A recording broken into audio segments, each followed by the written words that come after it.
square, trying to tell somebody that he cares.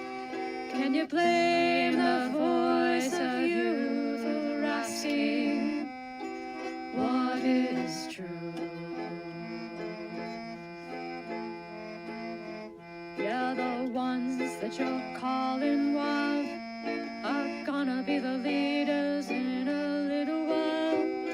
When will the lonely voice of youth cry what is true? This our world's waking to a newborn babe, and I solemnly swear it'll be their way. You better help that voice of youth find what is true. And the lonely voice of youth cries, what is true?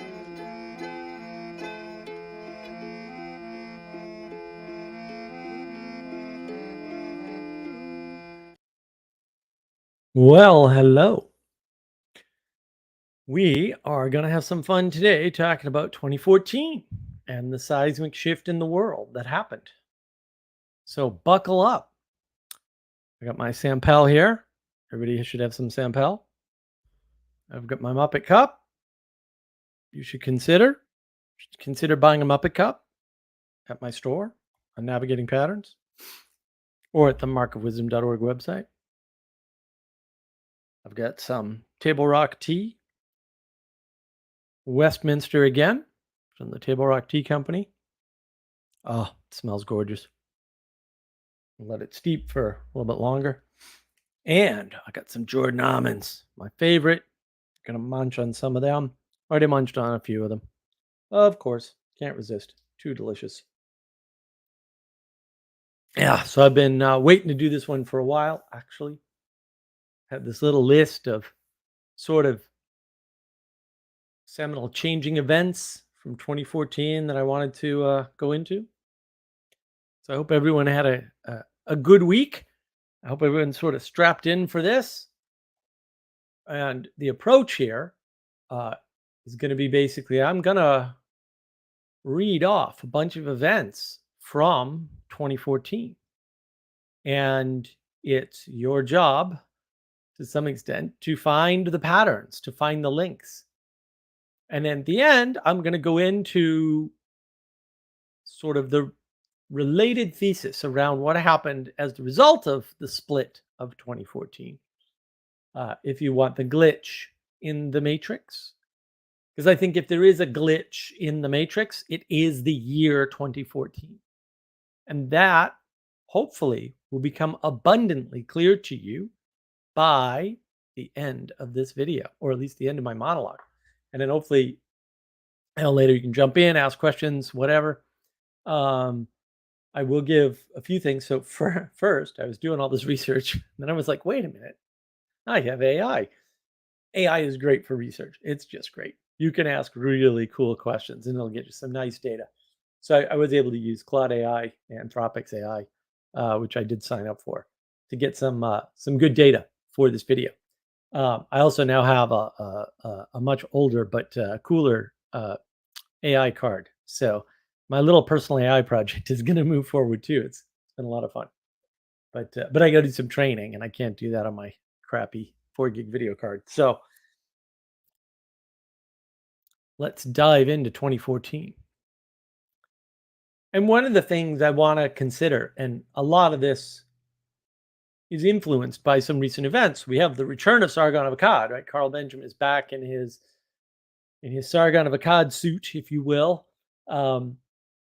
which is birthed out of 2014 at the very least, and talking about Gamergate 2.0, and he did a video on TradWise, which has nothing to do with TradWise, which led me down the Lawrence Southern path, which I had really paid any attention to at all, and into some very interesting conclusions that just happen to weirdly segue right into the topic at hand, even though she is post 2014.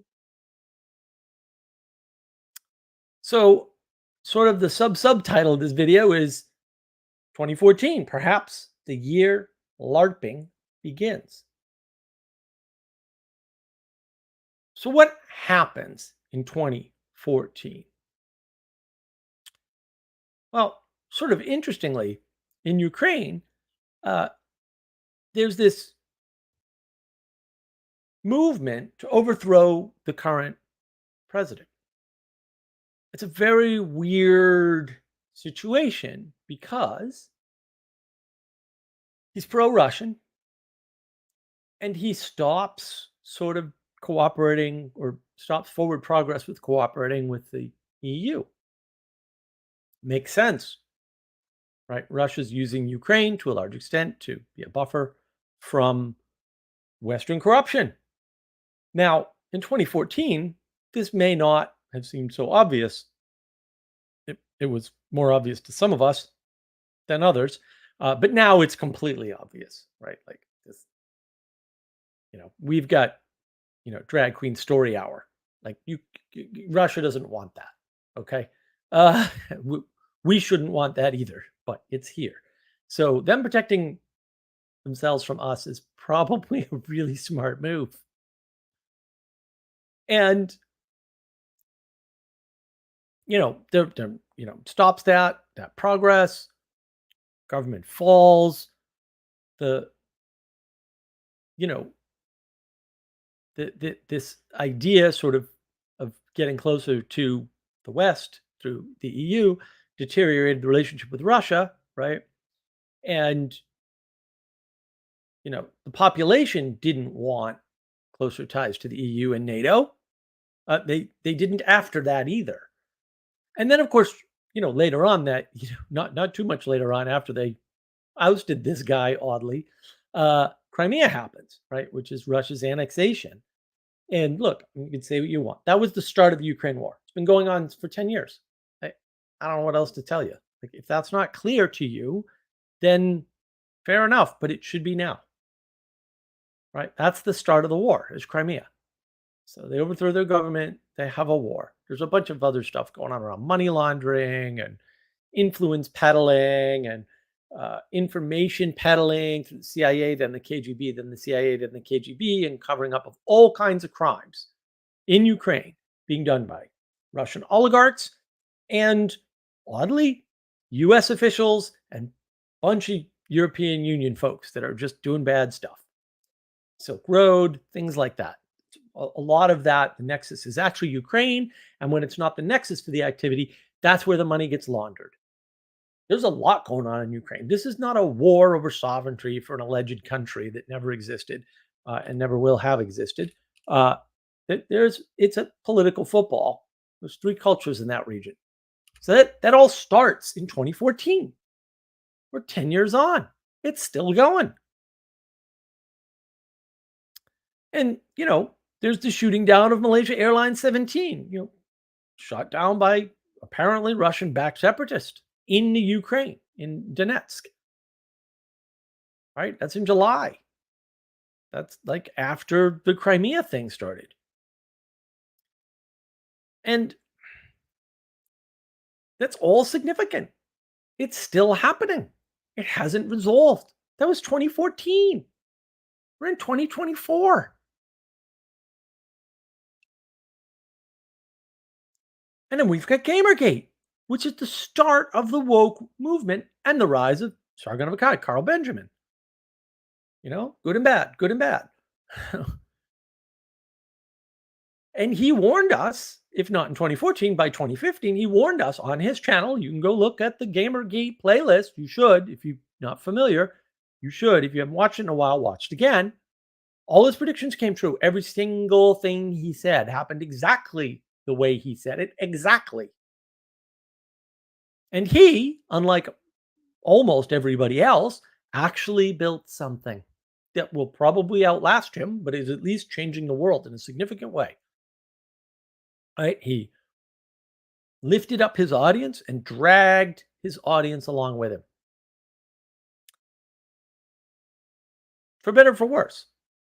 And I've got my criticisms of Carl Benjamin, although little idol worship there. I really like what he did. I was there. I got a bunch of t-shirts from back then. I didn't catch him on 2014. I think I caught him 2015, but whatever. It's that time frame. Belgium becomes the first country to legalize euthanasia. So euthanasia gets legalized. Weird, you know. China has a knife attack in Kunming.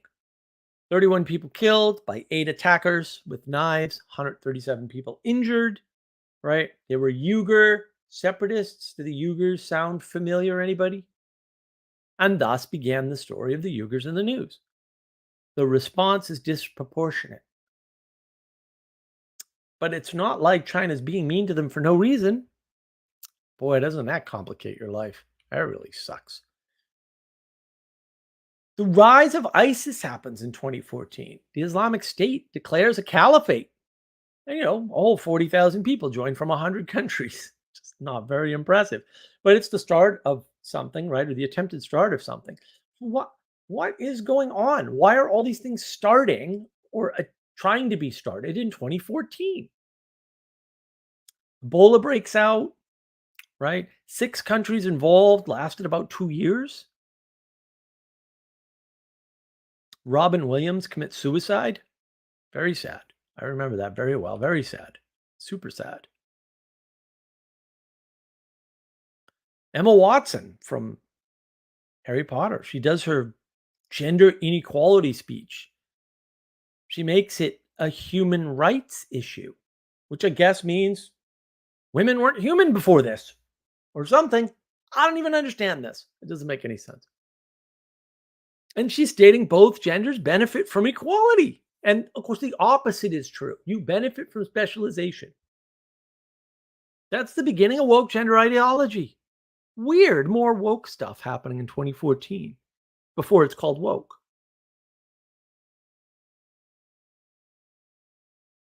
Domestic violence is addressed in the NFL, the National Football League in the United States, and they're forced to start doing things after repeatedly defending the bad behavior of high profile players in their sport.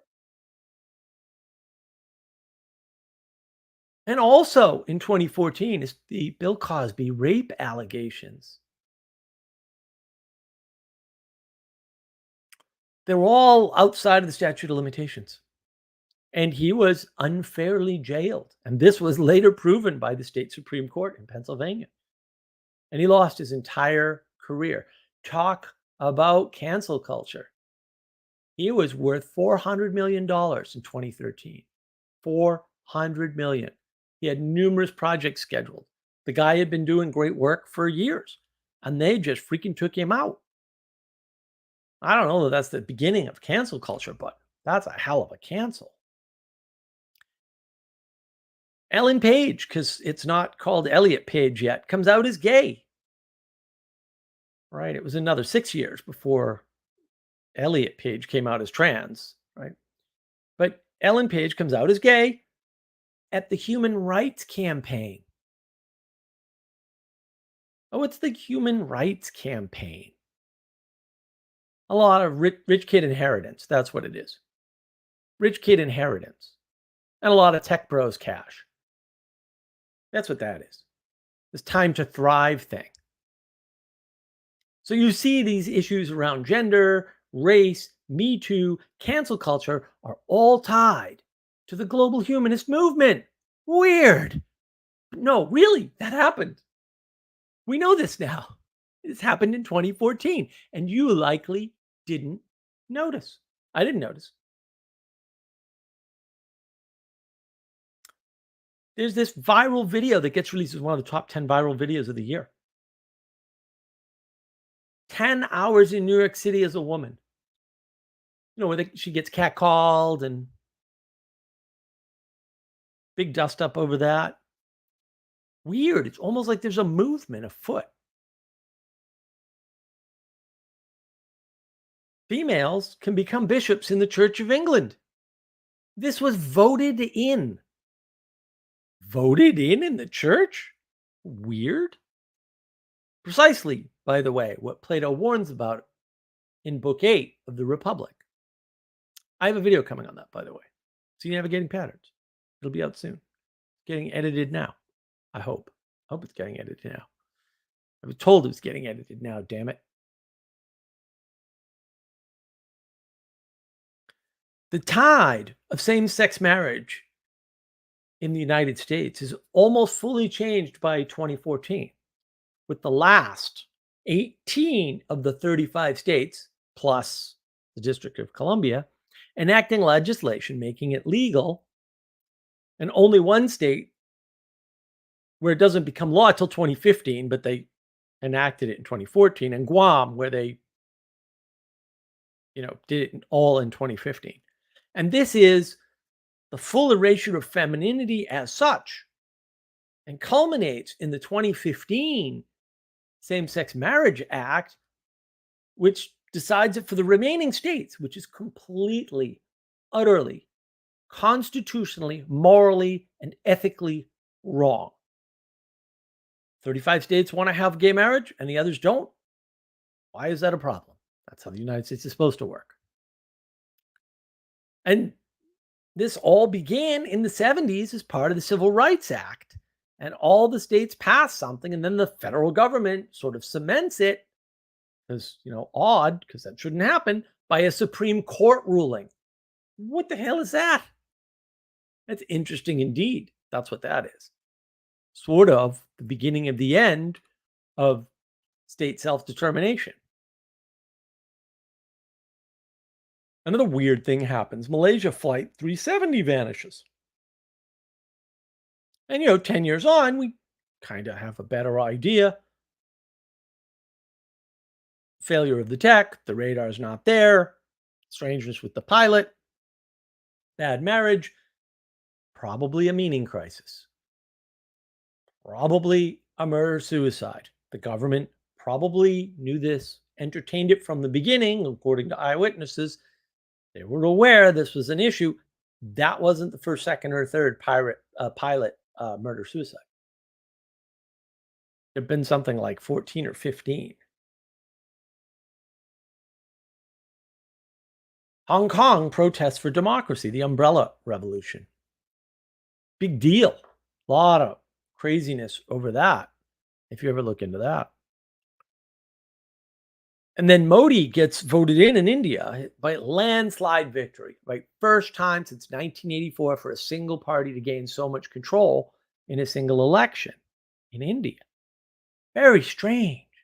It's just really weird. All these weird changes are happening. And also, as part of 2014, the last half, 6 months, oil price crash. 6 months, a 50% decline in the price of oil. Now, if you read about this and you pay attention, which is hard, I agree, what you'll notice is the narrative is all screwed up and contradictory. It makes no sense at all. They're like, oh, yeah, now people started paying attention to the price of energy. Energy got 50% cheaper.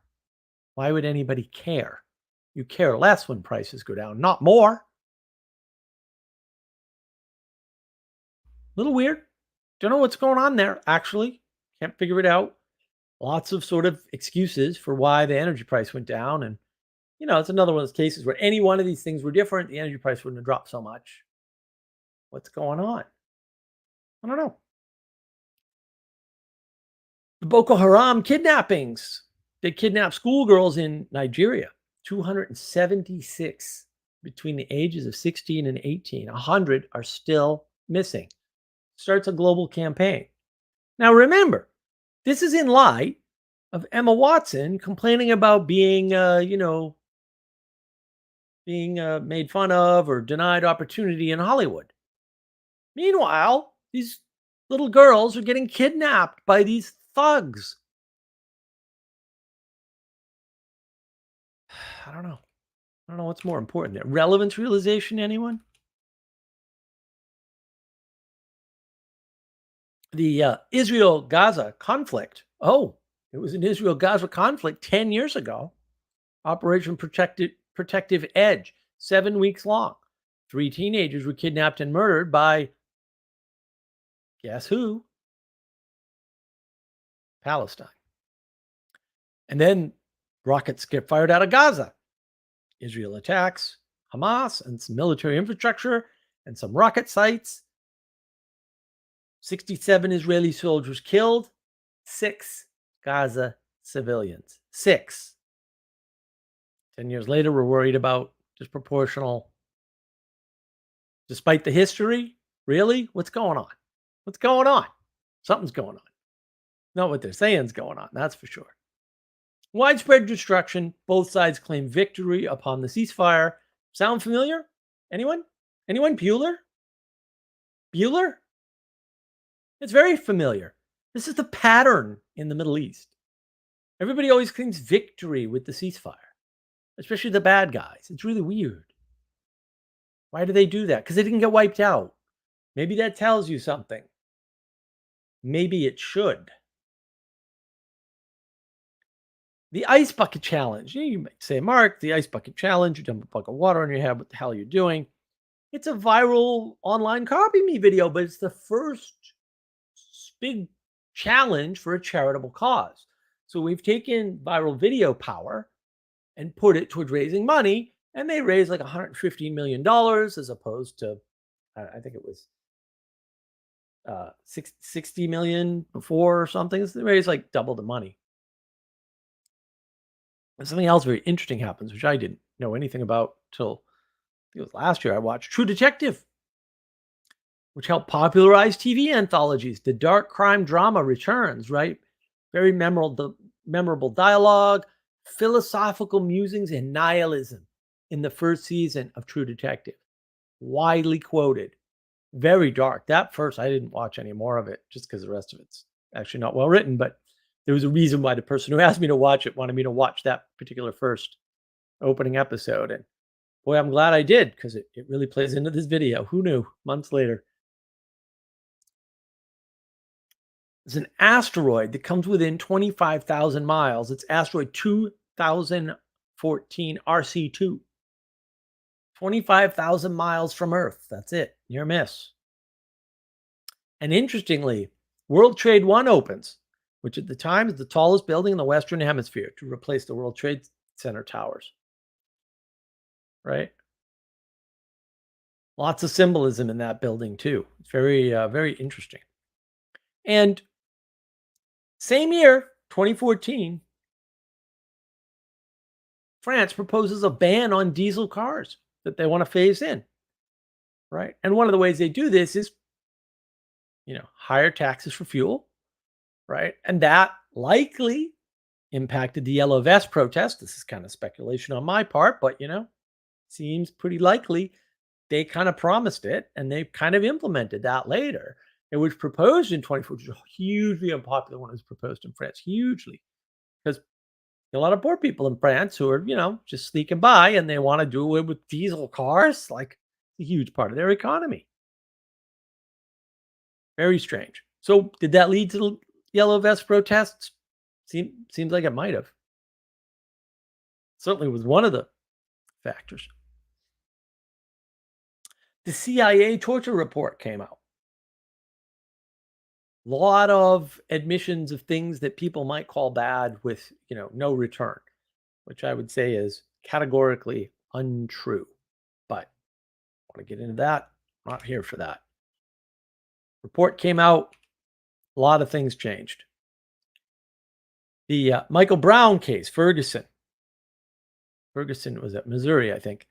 It was largely just a fabrication about a racial disparity. A lot of lies.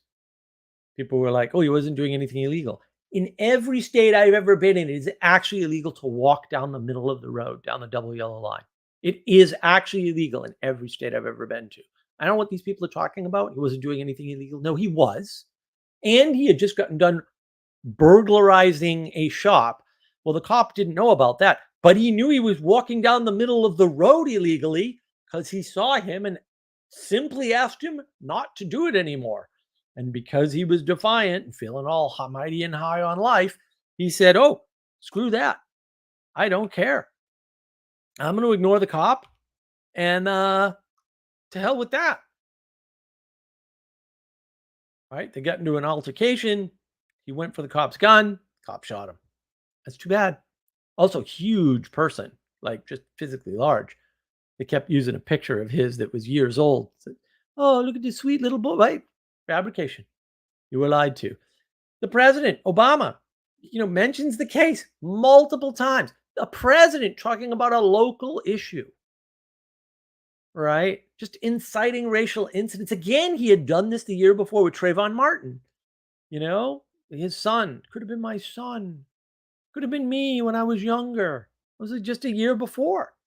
The Justice Department ends up going into Ferguson, declares systemic racism, but recommends no changes. Doesn't charge the officer in the shooting.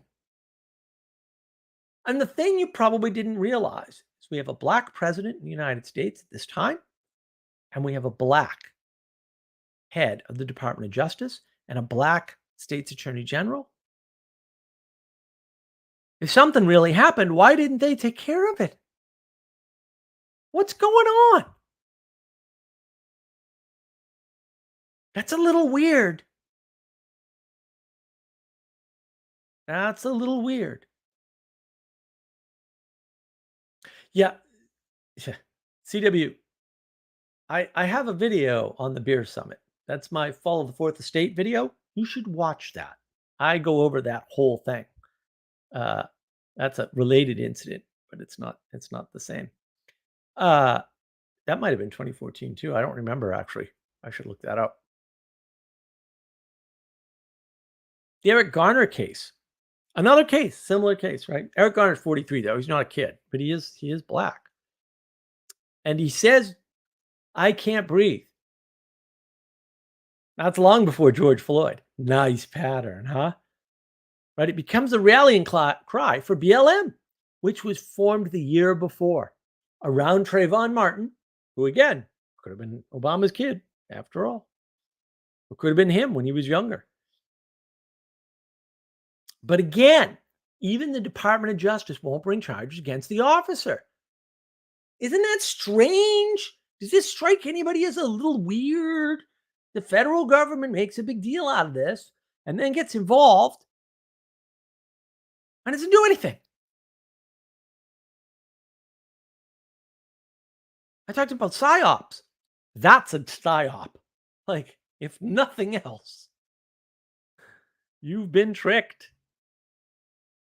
And they're tying together all these issues, right? Because it's the start of these race policing system reforms, change the justice system movement, which is a carry on from the civil rights stuff. Right? But it's been all corrupted. All corrupted. It's all money. Right? It's all freaking ridiculous. Al Sharpton, Jesse Jackson, right? And we have the Civil Rights March on DC. Justice for all, based on the lies on these shootings of black people in the United States, organized by Al Sharpton and the labor unions. Why the labor unions? What is going on? These are strange bedfellows, folks. This is really weird. But let me get to the heart of the matter. Because there is a heart of the matter. The bigger story in 2014 is the split. CNN does some cutbacks. Viewership declines 4% in a year. NPR podcast downloads up 41%. Digital ad revenue goes up 18%. Cable news genre is down 16%. MSNBC loses 20% viewership. CNN loses 8% viewership. Fox is up. They're the only one, of course. Less than 5 million people in the United States are watching the news. Country's got 300 million plus people in it at this point. 5 million are watching the news. That's it. 5 million is, a pretty good YouTube video, but there's lots of them. Isn't that interesting? And now, again, you want single facts that you can add no more facts to and change, right? More information won't help. Fox comes into the news industry and absolutely destroys everybody's viewership numbers. While the entire viewership for news, 24/7 news, is collapsing. That tells you a lot when you have an outlier in a system like that. It tells you a lot. Think very carefully about what that means. Now, Fox is not and never has been right-leaning. I know you think so. You're wrong. Conservatives read their news. They do not watch TV. Sorry. It's always been that way. Always will be that way. Always will have been that way. Just what it is. According to Pew, the earnings gap was never greater between people with bachelor's degrees and non-bachelor's degrees. And according to them, the country is more ideologically divided than in the past. And 72% say religion is losing its influence. So weird. This is according to Pew. I didn't make this up. I looked it up. Median wealth gap by race increases. What a weird thing to report. Americans are more attached to cell phones and the internet access. 61% say the internet is essential to them. Oh, I'm sorry. 61% are using it. 39% say that they need internet access. TV ownership is down. Landline telephones are down. People feel they have lost control over their personal data. Revenue decline for news media continues. Newspapers are in decline. The lowest media trust was reached in 2016. How interesting. So there is a collapse of the trust system. The news media, mainstream media trust system already happened 10 years ago. You just didn't notice. It happened 10 years ago. This, by the way, was not a good thing. It was not a good thing. Pew 2012. The transformation of the nation's news landscape has already taken a heavy toll on print news sources, particularly print newspapers. But there are now signs that television news is increasingly vulnerable as it may lose its hold on the next generation of news consumers.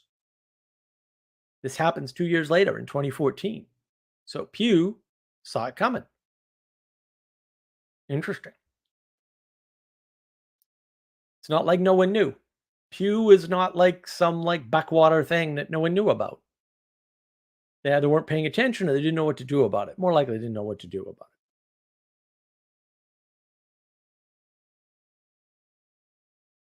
So everything sort of drops. The percentage of people watching the news is 0.8%, and 2 years before it was 1.1%, right? And meantime, online is 38%. So a new generation is online and getting their news online. And the older generation, which is constantly shrinking, it's a shrinking piece of the pie, is not, partially online and not watching the news. Sorry. It happened in 2014. The news media hasn't had a lot of power in a very long time. That was not a good thing. The thing that you thought you wanted to have happen already happened and caused the problems you don't like now. 2014. Now, the numbers matter, but they don't tell the whole story, right? Most people don't point to the most influence or power, if you like useless definitions. And democracy doesn't solve this, right? But with lag, you can easily explain Trump. Easily, whatever you think of him, right? And these numbers actually do that job. They show you the shift from where people are getting information from and what they think about the information sources, right? Because you don't watch when you don't trust. You don't answer a poll. You just stop watching. For most people, they speak with their actions. They don't speak by telling you things. People lie a lot. They lie to themselves. Like, they're not lying to you. They're telling themselves a story. They want you to believe it too, so that they'll believe it better. They already left. Everybody left the news media in 2014. It was already done. It just got worse after that. There was a bump. with Trump, actually. But if you count the lag, Trump's perfectly explainable. Interestingly, in 2013, and we're getting into the meat here, Vice, that news network, this is a weekly documentary in 2013, but expands in 2014. And they hire Tim Pool. The interesting thing about this is not that, Tim Pool was in Occupy Wall Street. He did one, I think he was the first one to use drones in media coverage. Like, very smart guy, very creative, sacrifices a lot, right? Joins Vice, is sleeping on couches for a year, saving every last penny he can so that he has financial freedom. Is that what you did? Yeah, you didn't do that. That's why you don't have what you want, because you don't sacrifice things you don't need. But this sets the stage for Tim to become disillusioned. And that's his rise within this alternative media platform online. This is the beginning, him joining Vice in 2014. Newsmax gets founded. And that's the rise of this so-called conservative non-print media. So-called. We'll get to that. Milo Yiannopoulos, Milo, joins Breitbart. Good old Milo. Let me tell you a few things about Milo. Was never, could never have been a conservative. Sorry. Just straight out of Compton, never going to happen. Was not a thing. Came off that way. And I'll explain this as we go on here. He joins Breitbart. Breitbart expands their operations. They have 3% of respondents getting their news from them, according to Pew Research. That's a lot for a brand new news organization, which is weird. Why would a brand new news organization automatically garner that much attention? Something's going on in 2014.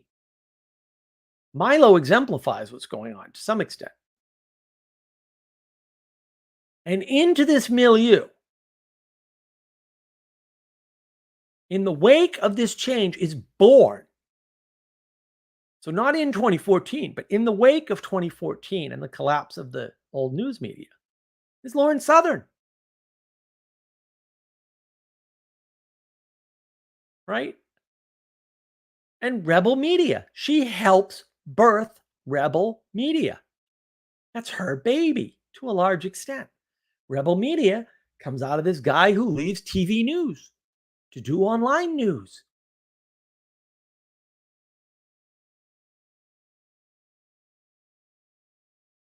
Did you notice the name?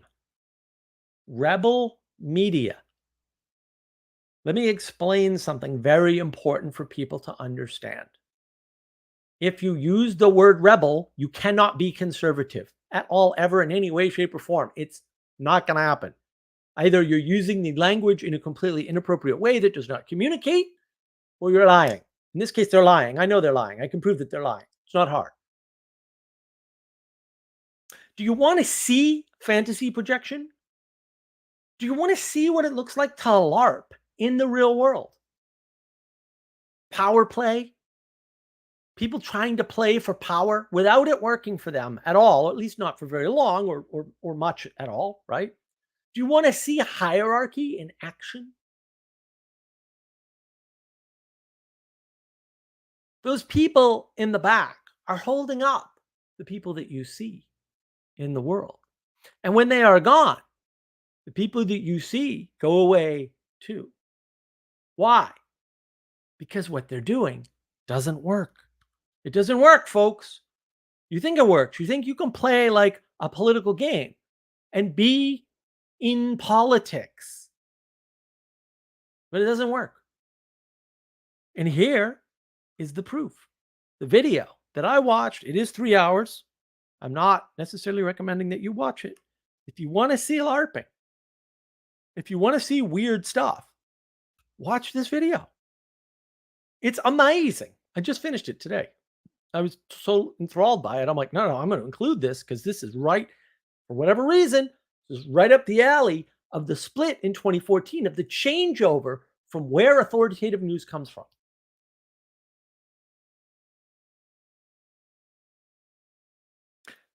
Lauren Southern is telling herself a fantasy that she wanted to be a political person, that she was entering politics. Okay. The problem with this is that Lauren Southern is a freaking journalist and there was never anything else. And you could say about Mark, she did documentaries on political issues. Everything seems to be a political issue somehow. How is this possible that every single thing is political? Because it's not. You're misusing the word. And so is everybody else, or almost everybody else. Everything in the universe is not political. That's not a helpful way to think about things.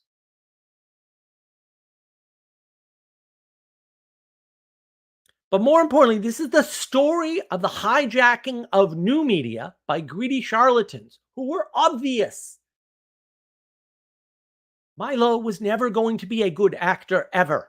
It was never going to happen. Tommy Robinson was not going to be the upstanding guy you wanted to represent you as a conservative, ever. He's a cokehead. Period. And a drunk who screws people and uses them. And they go along with it to some extent because they get something out of it. Even worse, the story's horrific. Absolutely horrific.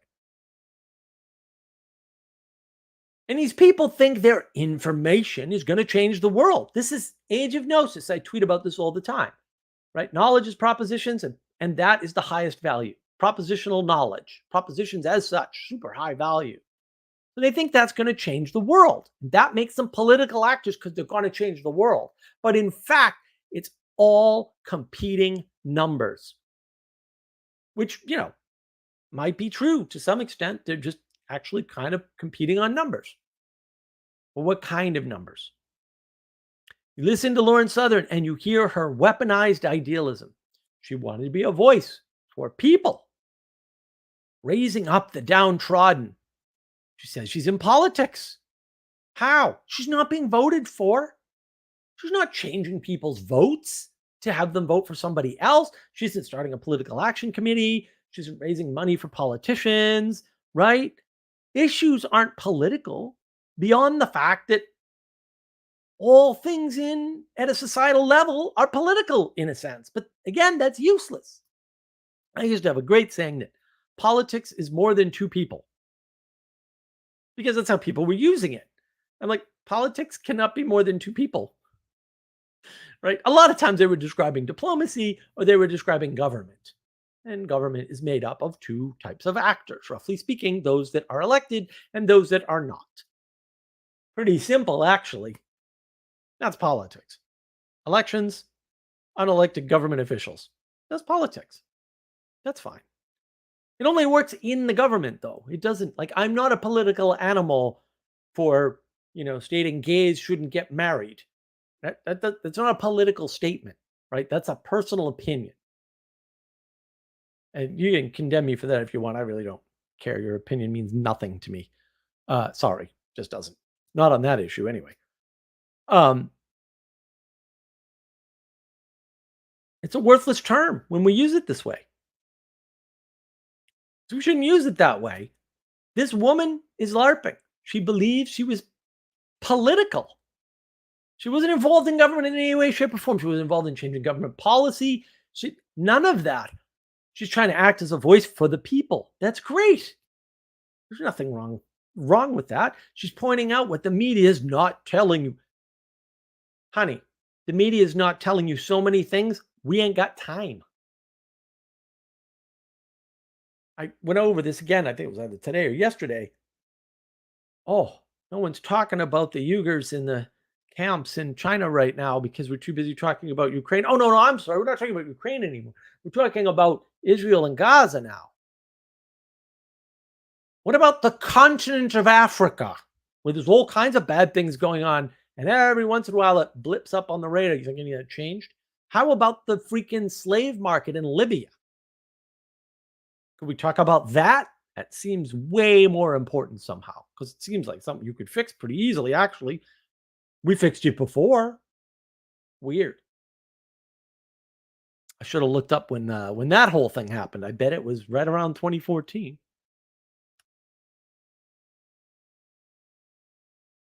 And Lauren Southern telling this horrific story of these just bad actors who are clearly not conservatives, including her. Not a conservative. Nothing conservative about the woman whatsoever. Very moderate. Not a conservative. I understand her story. Like, oh, people she knew were being attacked personally. And she's upset. And she wanted to do something about it because she felt like the people she loved were under attack. Fair. But she wasn't part of a movement. Nothing moved. Nothing changed. You want people part of a movement? That's Ben Shapiro, Tim Pool, Carl Benjamin. They did something. Lauren Southern was a flash in the pan. Not that it didn't have an effect, but it wasn't her effect. She left. Now she's back. After making more bad life choices. Fantastic.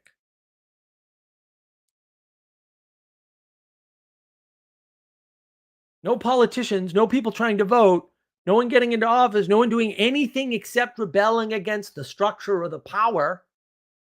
That's not a movement. You're not a political actor. You're not in politics. All that really happened there was journalism. People were breaking into a whole new industry that had been opened up from this so-called deregulation of the news industry. Oddly, deregulation always seems like the opposite. It seems like they put regulations on, not take them off.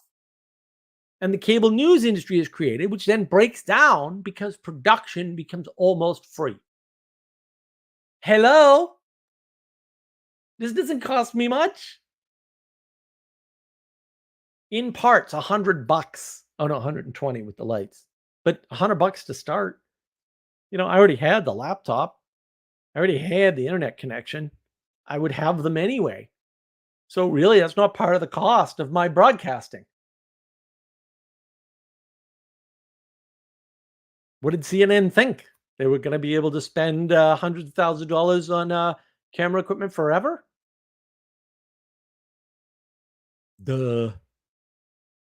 They weren't doing any work. I watched them. They weren't doing any work. That was Tim Pool's complaint. Listen to Tim Pool in the early days. Timcast before it got big. He was still outpolling. He was outpolling CNN. Yeah, that was pre-fake news virus scam. He was outpolling CNN in that time slot for better demographic even. In the meantime, all these people are on YouTube videos or documentaries or whatever, selling their personality.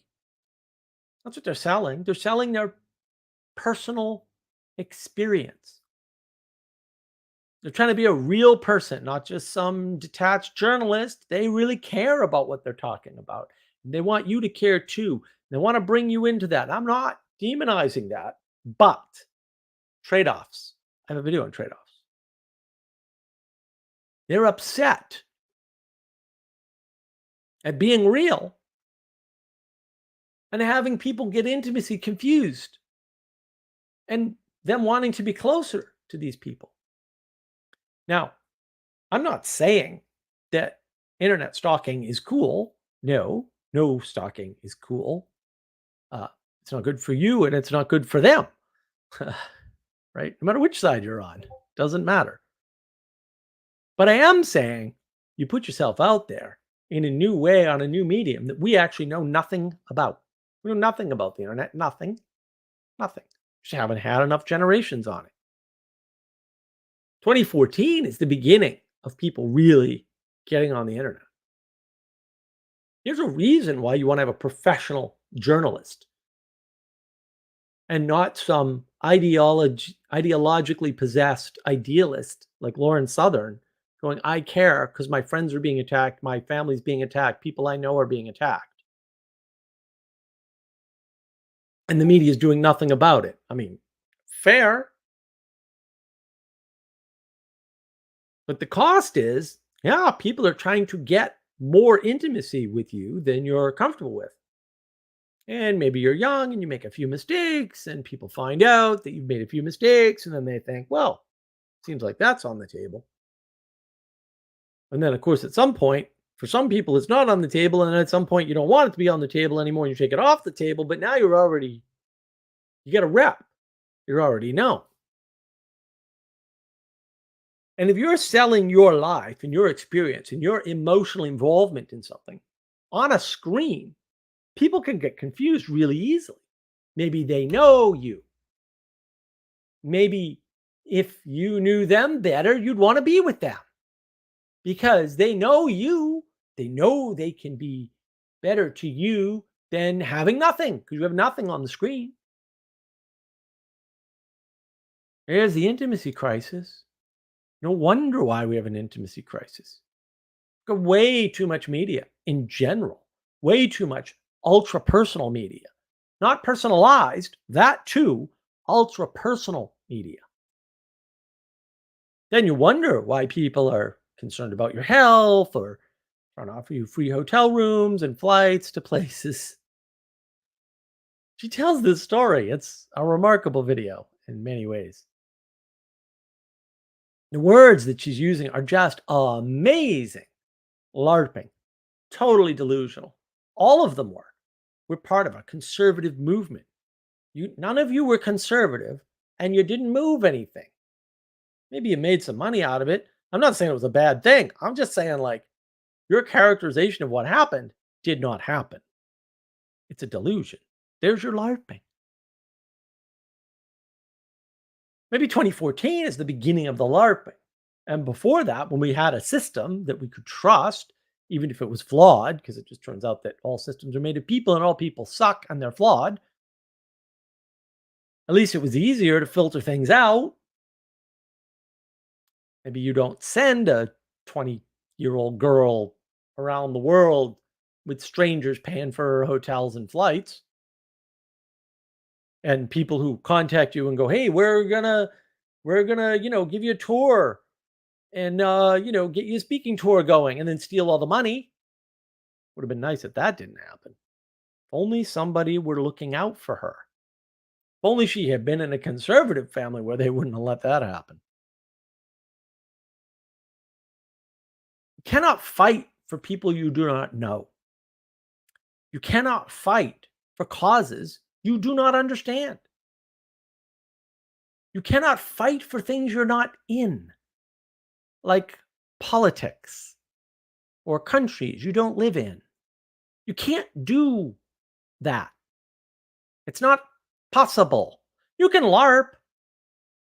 You can grab garbage containers, carve them up, and put them on as armor against real armor with riot police and then look like a fool on the internet. You can do that, but you're LARPing.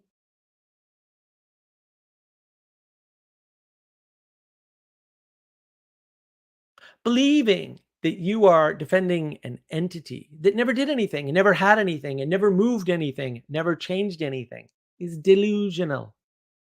Lauren Southern is delusional. These people were delusional. Tim Pool wasn't delusional. He built his company. Carl Benjamin wasn't delusional. He built his company. Ben Shapiro wasn't delusional. He co-founded the company. It should have been obvious. Milo is obviously not a conservative. Like, I don't know why I would have to tell anybody that. Like, what do you think your eyes are lying to you? Like, what's going on? Milo's just like a horrible human being. Like, just flat out awful human. Terrible. They're all narcissists too. All these people part of this movement. I'm glad I knew almost nothing of it. I'm very grateful. The idea of a dissident right. What is that? That's non-existent. You can't be a dissident conservative. It's just a contradiction. I am sorry. It just doesn't exist. Never has, never will. It's contradicted by the words. It's foolishness. It's nutty. It's crazy talk. The dissident right. I was part of the dissident right. No, you weren't. You were a moderate at best and an idealist. I'm not demonizing it, but like casting yourself as a conservative is like, no. And then other people agree. Oh, yeah, that's definitely what the conservatives are like. She ain't no conservative. She never was. That's nuts. And the thing is, you can have your LARPing, and people will use that for political purposes. By people who are actually in politics, for sure. They'll use you. You're just a pawn, thinking that you could have been something more, thinking you were involved in something bigger than you could have been. And remember, the hierarchy's still there. Lauren Southern says in the video, all these guys, it's the support staff. Support staff goes away, they go away. They're not getting sent. Tony Robinson didn't get censored. He pissed off the two guys that were doing his videos and coming up with all his great ideas, and actually pissed off a woman who was doing the same thing for him. That's why he vanished. Without them, all he had was cocaine, booze, and hookers. Hey, he didn't have anybody to drag him out of that so he could work on something bigger than him. Their video editing was fantastic. Look at her. Look at Lauren Southern stuff. The same guys did a lot of Tommy Robinson stuff, but they organized everything too. Hey, they weren't perfect either, right? No one's perfect, as it turns out. It's almost like we live in a fallen world. Don't tell my buddy Bruce. But maybe this is what happens when you try to do something, engage in something bigger than you. Something that you don't have any competence in. Maybe when you're incompetent and you try to LARP your way into politics or moving people politically or fighting for the people or whatever, and you're young and you have no idea what you're doing, maybe you get used. Maybe you fall into a world of narcissists who are all LARPing with small money. It's all small money operations. People with millions of dollars, maybe $10 million are donating to you. That's nothing. You're not in the top 10% of wealth. What are you doing? It's great that we live in a society where you can LARP and do all kinds of things because lots of people have lots of extra cash. But like at a certain point, what are you doing? You didn't move anything. It wasn't a movement. Come on. Effectively, what happened to these people, Milo included, they jumped into a game foolishly that was already over. The news media was already in decline. And there was a vacuum there for sure, right?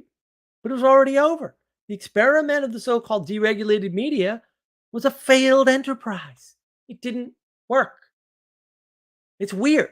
It's always been the weirdest thing of my life. I've been watching this my whole freaking life. These people go, money corrupts. Money's bad. Money's evil.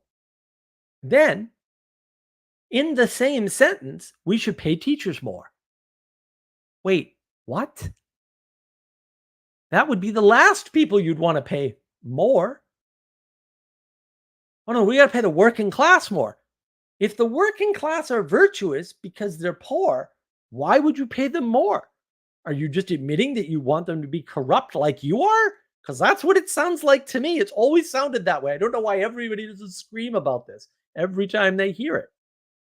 But it turns out that charging money for news is bad business, which is why it reliably strays into entertainment, where the real money always was. The news media inside the US, not anywhere else, because nowhere else had independent news media for the most part, except for newspapers. The news media was always government controlled.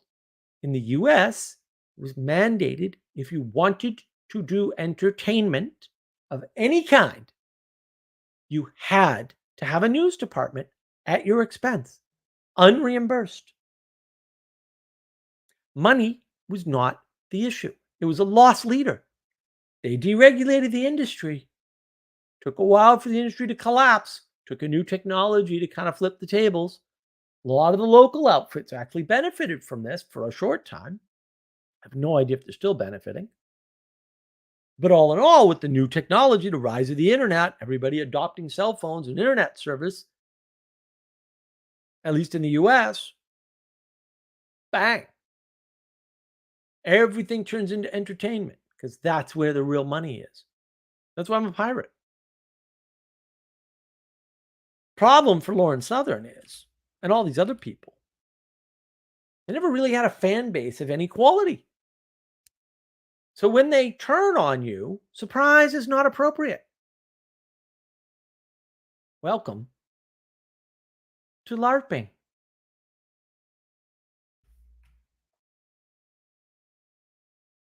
That's most of what I wanted to say about that. The real takeaway here is that there was a split, a technological split and a generational split at the same time. And it was around the source of authoritative information. Authoritative information is important because authoritative information is about filtering. You, dear Muppet, cannot take all the information in. You can't even take in a tiny fraction of a percentage. Sorry.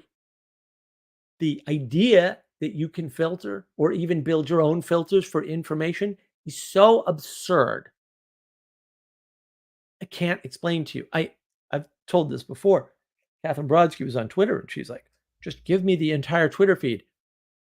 I got news for you about how much data the entire Twitter feed is. I actually knew somebody who had the API key for the pipe from the beginning of Twitter, basically. It's like, oh, I want to do something with all this data. He used to tell me that on a regular basis. I was like, yeah, good luck with that. Like, I mean, I can build the infrastructure to do it. That's not a problem. The problem is, what the hell do you do with the data? Like, my goodness. How do you know what data to look at, what data not to look at? We all knew back in the day there were bots all over Twitter. Sure, Elon's made that problem better, but what do you do with that much? It's an unbelievable amount of data. Again, I can build the infrastructure to process it. That's really easy. I've done that before. Nothing at that scale, to be fair, but like I understand all those principles. Wouldn't be a big deal. We'd have one or two false starts, but we'd get it the third, fourth time for sure. What are you going to do with it? Because you got to filter it. You got to filter it by relevance. That's John Vervaeke's relevance realization. What's relevant? And it's not what's relevant in a vacuum. There's no objective material reality, OMR, as I like to call it. I get videos on all this. Some of it has to be filtered on other pieces of data, right? So if you see something come up 1,000 times in an hour, it's probably a trending thing, right? Like we might call that trending in certain circumstances. You've got to determine all that. You've got to make up all these rules. The news media filters. They do a bad job of it. Yeah, everybody does. Everybody would. Everybody will. Everybody has. Nobody has the option of doing a good job at that. Sorry. What's going on in Africa?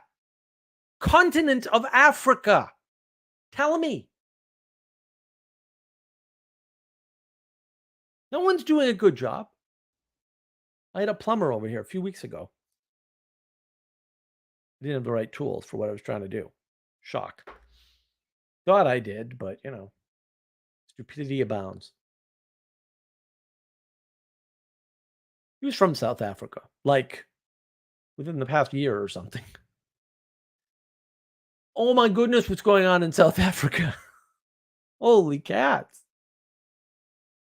Oh, I don't know if you've seen that that scene from Fast and Furious where they, on the highway and they hijack an armored car. No, that happens in South Africa like every couple of months for real. Like grenades and explosions and the whole 9 yards every few months. I was like, what? And he's like, no, it's but we know who it is. And I'm like, what? That's not better. What's going on over there? That's just one part of Africa. I don't even want to know. There's 100 Boko Haram girls missing. They're, between 26 and 28 now. What's going on? You need that filter. That filter's going to suck. For sure. But you can't let everybody in on the game. You can't let every cokehead who sleeps with hookers. And there's a couple of them in that little milieu there that Lauren Southern was part of. Just do news and filter what they want to filter. Doesn't work. We know this. It's 10 years later. We know this. They made it worse. Sorry, guys, you made it worse. You made it worse. You fed the beast without knowing it. And you thought you were conservative, and you never were. Not that you were leftist, but there's not just two options here, guys. The world is way bigger than two options. Binary frames are always wrong. They're always wrong all the time. Why are these things messed up? Why can't I? Yeah, there we go. Much better. That's the real takeaway. A lot of strange things happened in 2014. There was a lot of fallout from the change in media, the change in generation that happened with the change in technology at the same time. It all converged. It doesn't happen very often in history. As somebody who studies history a little bit, amateur though I may be, doesn't happen a lot in history. And when it does, it's the fall of the Roman Empire. I'm not saying it's going to be the fall of the American Empire or the fall of the West or anything crazy. I don't see any evidence for that, actually. I'm not saying it's not a danger. I see evidence for the danger of that happening. I just don't think we're as close as some people seem to want to believe, these accelerationists who are just perfectionists, right? They want an answer, and they want a certain answer of a certainty level, and they want it now. Well, you're crazy. Stop doing that. You're not going to get the answer you want anyway. You're going to get more uncertainty, and you just don't realize that because you're a Muppet. I'm a Muppet. We're all Muppets. It's okay. Chillax. 2014. That was the collapse, man. Everything changed. Some good things came out of it. Tim Pool's got his thing. Carl Benjamin's got the Lotus Eaters. We've got the Daily Wire. All of those little media outlets have started to consolidate, right? Most of them are now consolidated. I think the Blaze has the rest of them or something. It's very interesting, right? But we need a single source for the truth. That's what I used to call it in computers. Single source for the truth. It doesn't have to be like one news outlet, right? But if there's four groups of people, we need four single sources of the truth for those groups at the very least. 2 is a bad number. It's a binary. It's wrong. Nothing in this world is a binary. Sorry, just bad way to think about the world. Always. Lauren Southern was never into politics.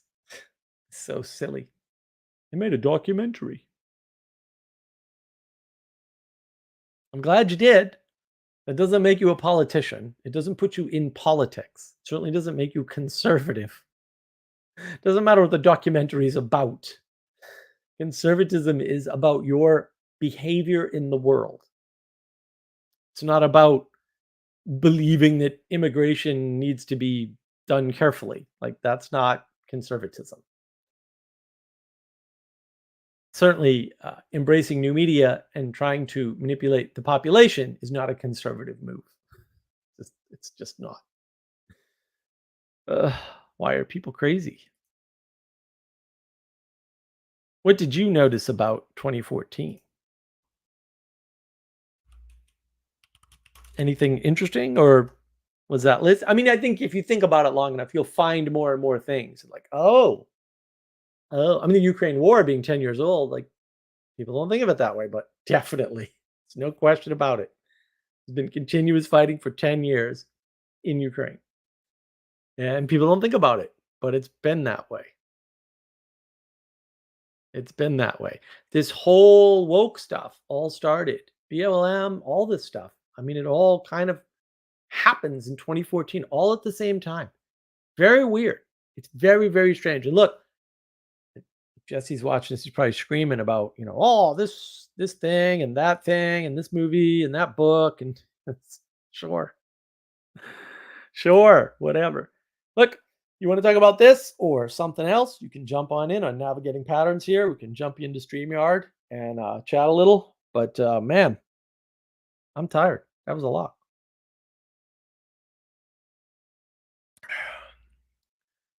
Have a little bit of water, a little bit of tea, some Jordan almonds. Feel free to jump in if it catches your fancy. We'll pin the link to my channel, which is about all I can do.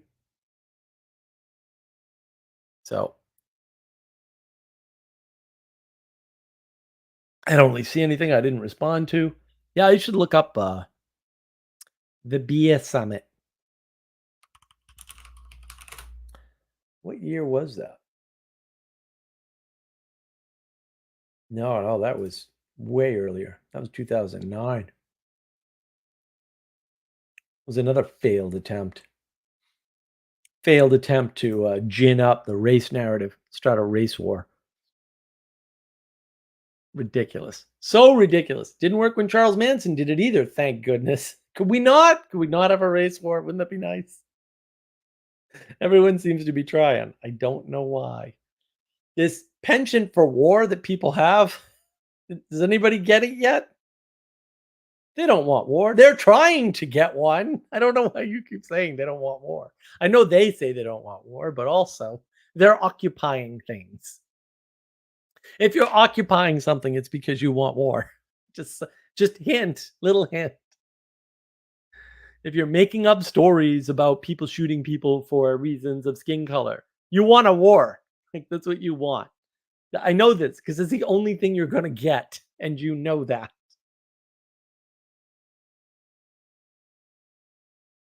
And 2014 was definitely the year of war. Definitely the year of war. That's when we set up for all the wars, right? Some of them were going on. Like I said, Ukraine actually started in 2014. Gaza-Israeli conflict really sort of, 2014. Went on, Israel's one of those weird, quote, countries where, depending upon how you draw the borders, there's missiles fired from Israel into Israel. Ukraine, weird country. Missiles fired from Ukraine into Ukraine. Weird country. Doesn't happen in the United States. Doesn't happen in any of the European countries, I don't think. This is a very weird situation. Just don't understand. Are you sure you get a country? I got questions. I just get questions. I don't understand. Oh, goodness. Yeah, 2014, man. John. How you doing, John? It's good to see you. Hey, is my connection all right here? I'm doing my hotspot on my phone today, so I'm not sure how that's. Is it working all right? Spot on. Cool. I can't see you, maybe that's why, but it's good on my end. I can, whatever. You'll probably pop in a second here. How you doing? I'm doing all right. It's been an up and down week, but I'm here. I'm doing the stream. So you know what? My screen just completely shut off here. I don't know what that's about.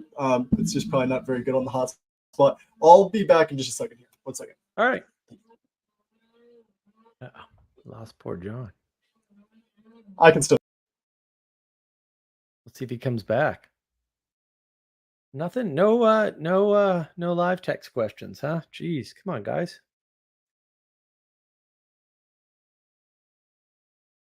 I'll just sit here and drink tea until John comes back. 2014, man. Yeah, I wish Jesse were here. He'd tell us all the movies that were pertinent to all my points about all the weird events that happened in 2014. Those are just the ones, I didn't do a super deep dive, right? But I will tell you something strange happened, right? Some research in 2014, and I'm looking up various events, and I keep looking at events I wouldn't have thought would be related, and other events come up. And I'm like, well, that's weird that those two events come up in the same text. And like I said, some of my research before I figured out, hey, I have AI.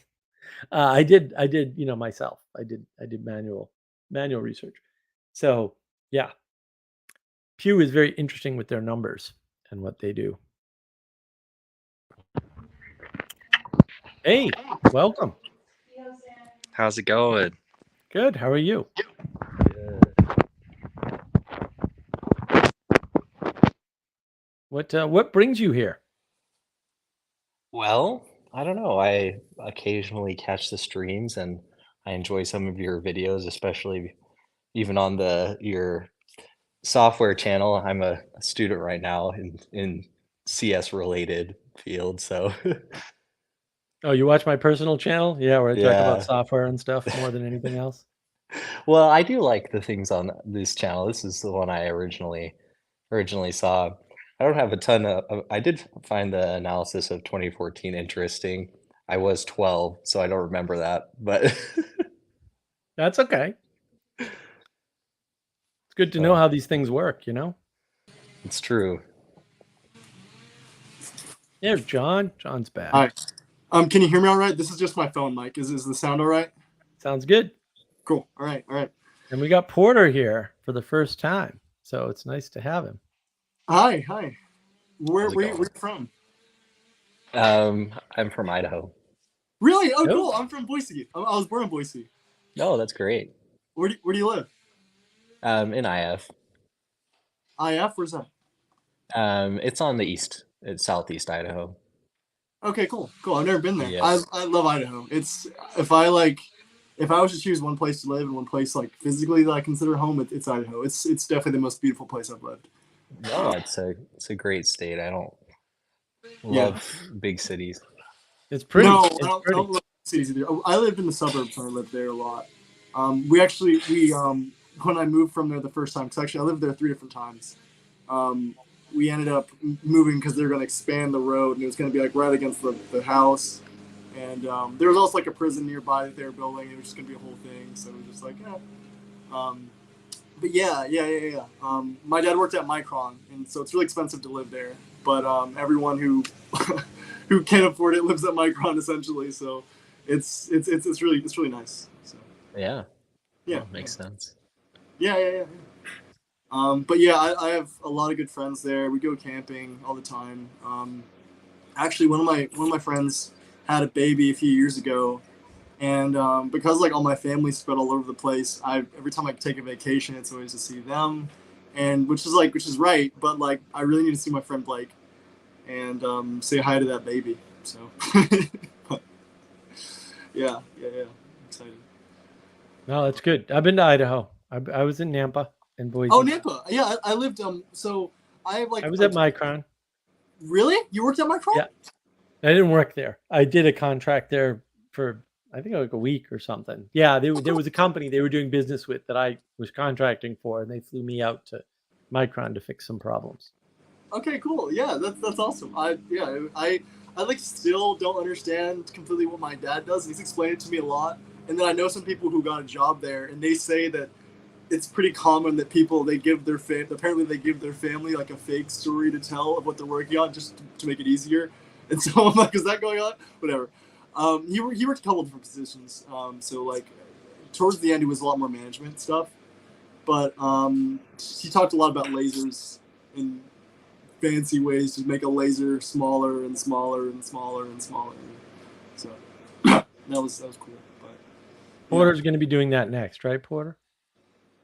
We'll see. I think genomics and that kind of analysis is probably more in my future. Genomics, huh? Okay, you're going to Cambridge, Mass. Then. All right, I know people there. Let me know when you get there. I'll hook you up. We'll see. Yeah. what did you major in, or what's your degree in? So my undergrad is bioinformatics. What is that? It's basically computational biology. Okay, cool. We always have an argument about Michael Levin on the podcast, and yeah, whatever. Yeah, I'm sure you'll be able to sell this for us, but I don't know. Whatever. Yeah. So what's your interest in there? Like, what was like your goal with that? Well, for a long time I was considering the pre-med route, but found out I liked programming, and also found out that, since I'm married, that's probably not the best strategy. A little hard on the family. Is it a lot of hours programming? Well, just if I go the software route, it's a little easier on family life than the medical. Well, I'm sure financially you'll be well with like So yeah, trade in some wealth for some better wealth. That's a good idea. Yeah. Yep. I after I read like the bell curve and I saw like, oh, there's like for someone at like my level, like my speed of learning everything, it's just there's like it's pretty much a toss up if I should go to college. And so I at the time, I ended up going to community college, and I like had plans to, and I started going, and I don't know. Then they started like requiring that I get a booster shot, and I'm like, I really don't want to get the booster shot. And so I had to go back after that, and I don't know. And I Be a welder, John. They make more money. Be a welder. I don't Make want way to. more money. Yeah. I think about stuff like that, but I also welding in particular. I don't want to fuck up my lungs. I think about going to being an electrician sometimes. Be an electrician. They make more money too. Yeah, but I'm also super clumsy, and I know I'm the guy that would get shocked. But Yeah, then if you're clumsy, don't do that. Yeah. yeah. Whatever. Yeah. I'm very uncoordinated. It sucks. I'm good at dancing. I've learned to be good at dancing, but I'm like very uncoordinated. If I do anything for long enough, I can usually get pretty good. Like, I remember in football, I just barely made it. I was on the edge of being on lightweights. You know what I mean? So I was like 113, and the cutoff is like 113.5 or something like that, and viciously uncoordinated. So I played defensive end, and but I just never left that position, even though like people would look at me and think like, "Oh, you're a receiver? You're like moderately fast and tall, long arms." It's like, no. But by the time I was senior year, I got to start varsity, so it like ended up paying off.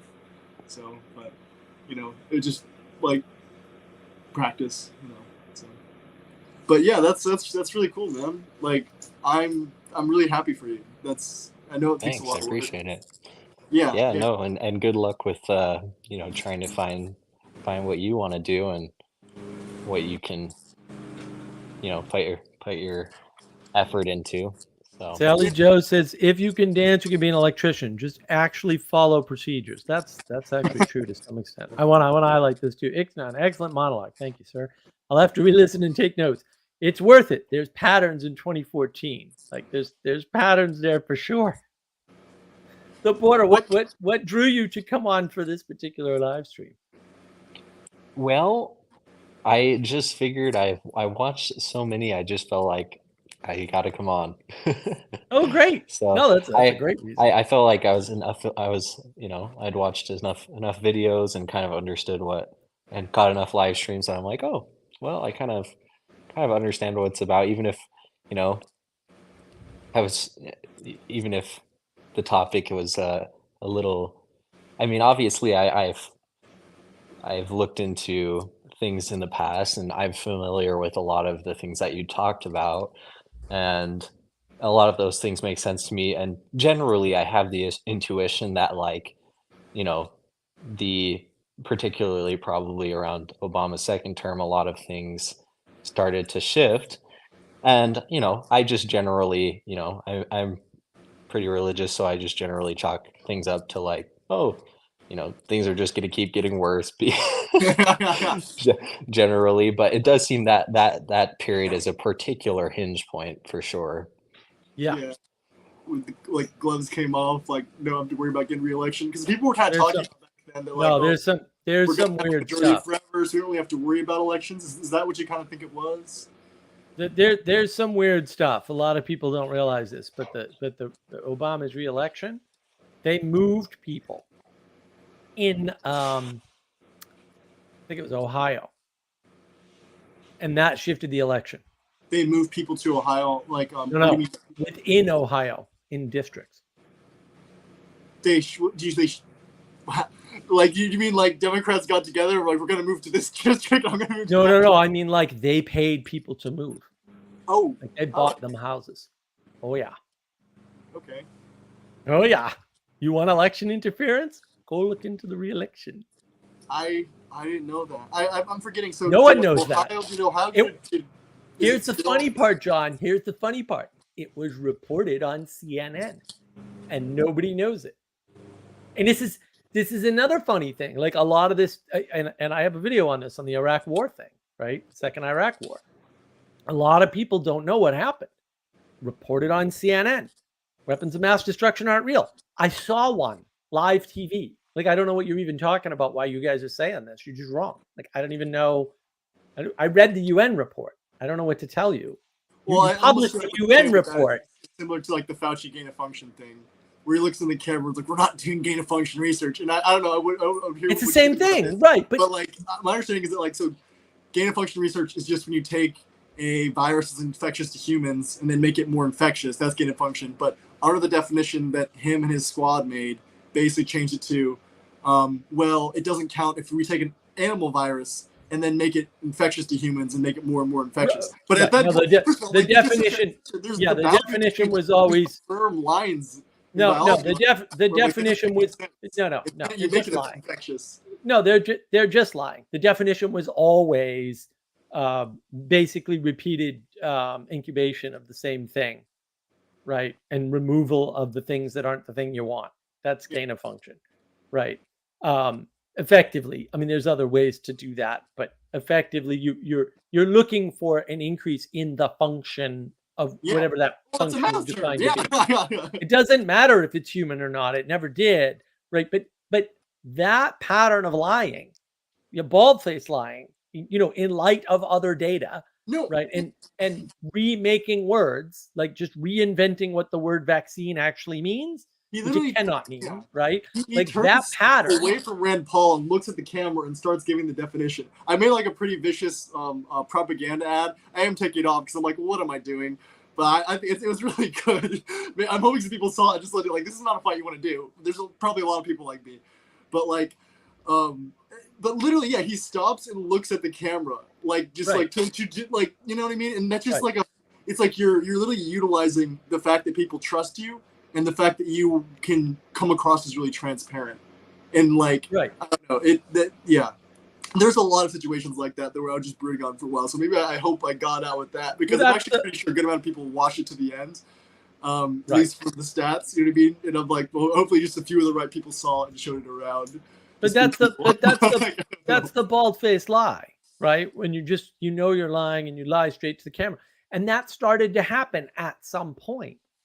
And that point was post-deregulation of the media. So something happened as the result of the deregulation of the media. And that culminated to some extent in 2014 when the split happened. What regulations were there prior? So effectively, except not newspapers, but TV news was a loss leader. You were required, if you wanted to have a TV station, to offer news. You were required to. You had no to offer choice. news? Yes. So how do you like? Okay, that actually I don't like. I'm not a fan of like state being like you have to tell the truth. No. But John, hold on, John. It's worse in every other country. Every other country, the government owns the news. Like in England and Canada, they own the news organization. Yeah. Well, that's way worse. And you can argue it would be better if the government didn't do that, but actually that's where we are, and that's why we're here. And I've that's never heard of this. I've never heard of this. There was like regulations that said that news programs. So how do you define news program, and then how do you define what's news? No. You needed to offer local news, and you needed to offer national news, right? And they did that through ABC, NBC, and CBS, right? The big three. And so that's how the big three networks happened. But they're still doing it, right? It's just that people don't watch, right? No, they don't watch anymore. Before, everybody watched. I mean, Walter Cronkite was a big deal back in the day. I mean, I don't know, but Walter Cronkite was like the biggest name in the world. Like he was news. It's funny because that's so much of my time. I always just hear people talk about it. I've never like watched. He was right. Well, but he was very left leaning. My mom listened to a lot of Rush Limbaugh. My mom is like she's like a hippie, but she's like kind of a black Republican thing going on. And I remember when I finally watched Rush Limbaugh years later, I was like, wait a minute, all these sounds and voices sound familiar. Like I was like, oh, right. Yeah, right. Like I'm like, this guy sounds like what I think of when I hear radio. And I was like, oh, but Cronkite was a left-leaning guy. He was a Democrat for sure, but no one could tell. They all thought he was conservative because he was a good journalist and delivered the news very straight. And a lot of other people did like after him to some extent. But in the 80s, when they, quote, deregulated the news organizations and made them for-profit entities, and this is part of what I was saying, is all these people talk about how money is bad and money corrupts and all this, and then they inject money into the news organization and it immediately becomes corrupt. I'm like, you're kind of right about that. Why did you do this, though? Because they always want to pay teachers more money, and they always want to pay, factory workers more money. They always want to pay people more money. I'm like, if you think money corrupts, why do you want to pay people more money? That doesn't make any sense. Like something's going on there, probably within their screwy head. But the problem is when this cracks open, received definitely corrupts. I feel, you know what I mean? No, it very easily can. It doesn't. The thing that corrupts is virtues and values, and we're flawed humans. But you know, I mean that you can be corrupt and not make any money, right? And you can make money and not be corrupt. So that happens all the time. And often, probably more times than not, at least what I see is that corruption stops you from making money. Like, I mean, there's a lot of people who make it up and they can do that, but like, you can see corruption. But you see corruption more readily with money, because with money it's amplified. Everything gets amplified. Yeah, that's what money does. Exactly. Yeah. Right. So you misread it and go, oh, all the corrupt people have money. It's like, no. Corrupt people with money are more visible. That's really all it is. Yeah. Yes. The greediest people I have ever met in my life are all poor. Yeah. And that's why they're poor, because they're greedy and they don't share. And when you don't share, people don't share with you. And when they don't share with you, when they hit it big, you don't hit it big. Right? Yeah. Well, right. Yeah. Oh, you're greedy. I'm not going to let you do my accounting in my business. Like, I have like a mental list of people that I'm going to pay back. So yeah, I mean, I'm not saying that's a big if. That's a very big if. You know what I mean? But I do think that, like, generally, good people have. I think. Never mind. I'm not going to make that point because that's such a rocky thing to say. But well, at least when you're good, you have your peace of mind. You know what I mean? It's like, yeah, I think that's most important. West Coast refugees, a connection between corruption and money? No, not really. There's a connection between loss of virtue and corruption, because that's what corruption is. If money's your goal, that's corruption. I think it's a type of corruption. Anything can corrupt you. Anything. Yeah. Oh yeah. Drugs. Yeah. If anything besides God, is depression. Corrupting you. You know what I seem to remember something. The love of money is the root of all evil, or probably a better translation, leads to all kinds of evil. Yeah. Because money can be an addiction for anything. You can do anything. Anything can corrupt you, though. And yeah, if you love the wrong thing, you don't have to love money for corruption to happen, right? Yeah. You can love your own identity too much, and then you end up in identity politics. Yeah. You can love the idea of being a conservative warrior, part of a movement like Lauren Southern. Yeah. And she never notices she's not conservative. I'm like, honey, you're not conservative. I'm definitely not temperamentally conservative. My number one personality trait is I'm very high in openness. I'm very low in orderliness, if you can't tell. I'm in the middle of cleaning my room because I picked up a bunch of stuff, but it's still very dirty over there. Clean your room, John. That's all that matters. You can be more conscientious. You can. House. I'm very I work a lot and I'm reading a lot and stuff. You can at least increase the apparent conscientiousness by just adding procedure and discipline to your life, and then you don't need to be so conscientious. Oh, I'm industrious. I'm just not orderly. Like, a lot of my personality traits are really mixed. In fact, I'm not even sure how disagreeable I am, because whenever I think about where my disagreeability starts, where I kind of got competitive about okay, what's the most true thing here, and really kind of argumentative, I think it actually stems from events of my parents' divorce.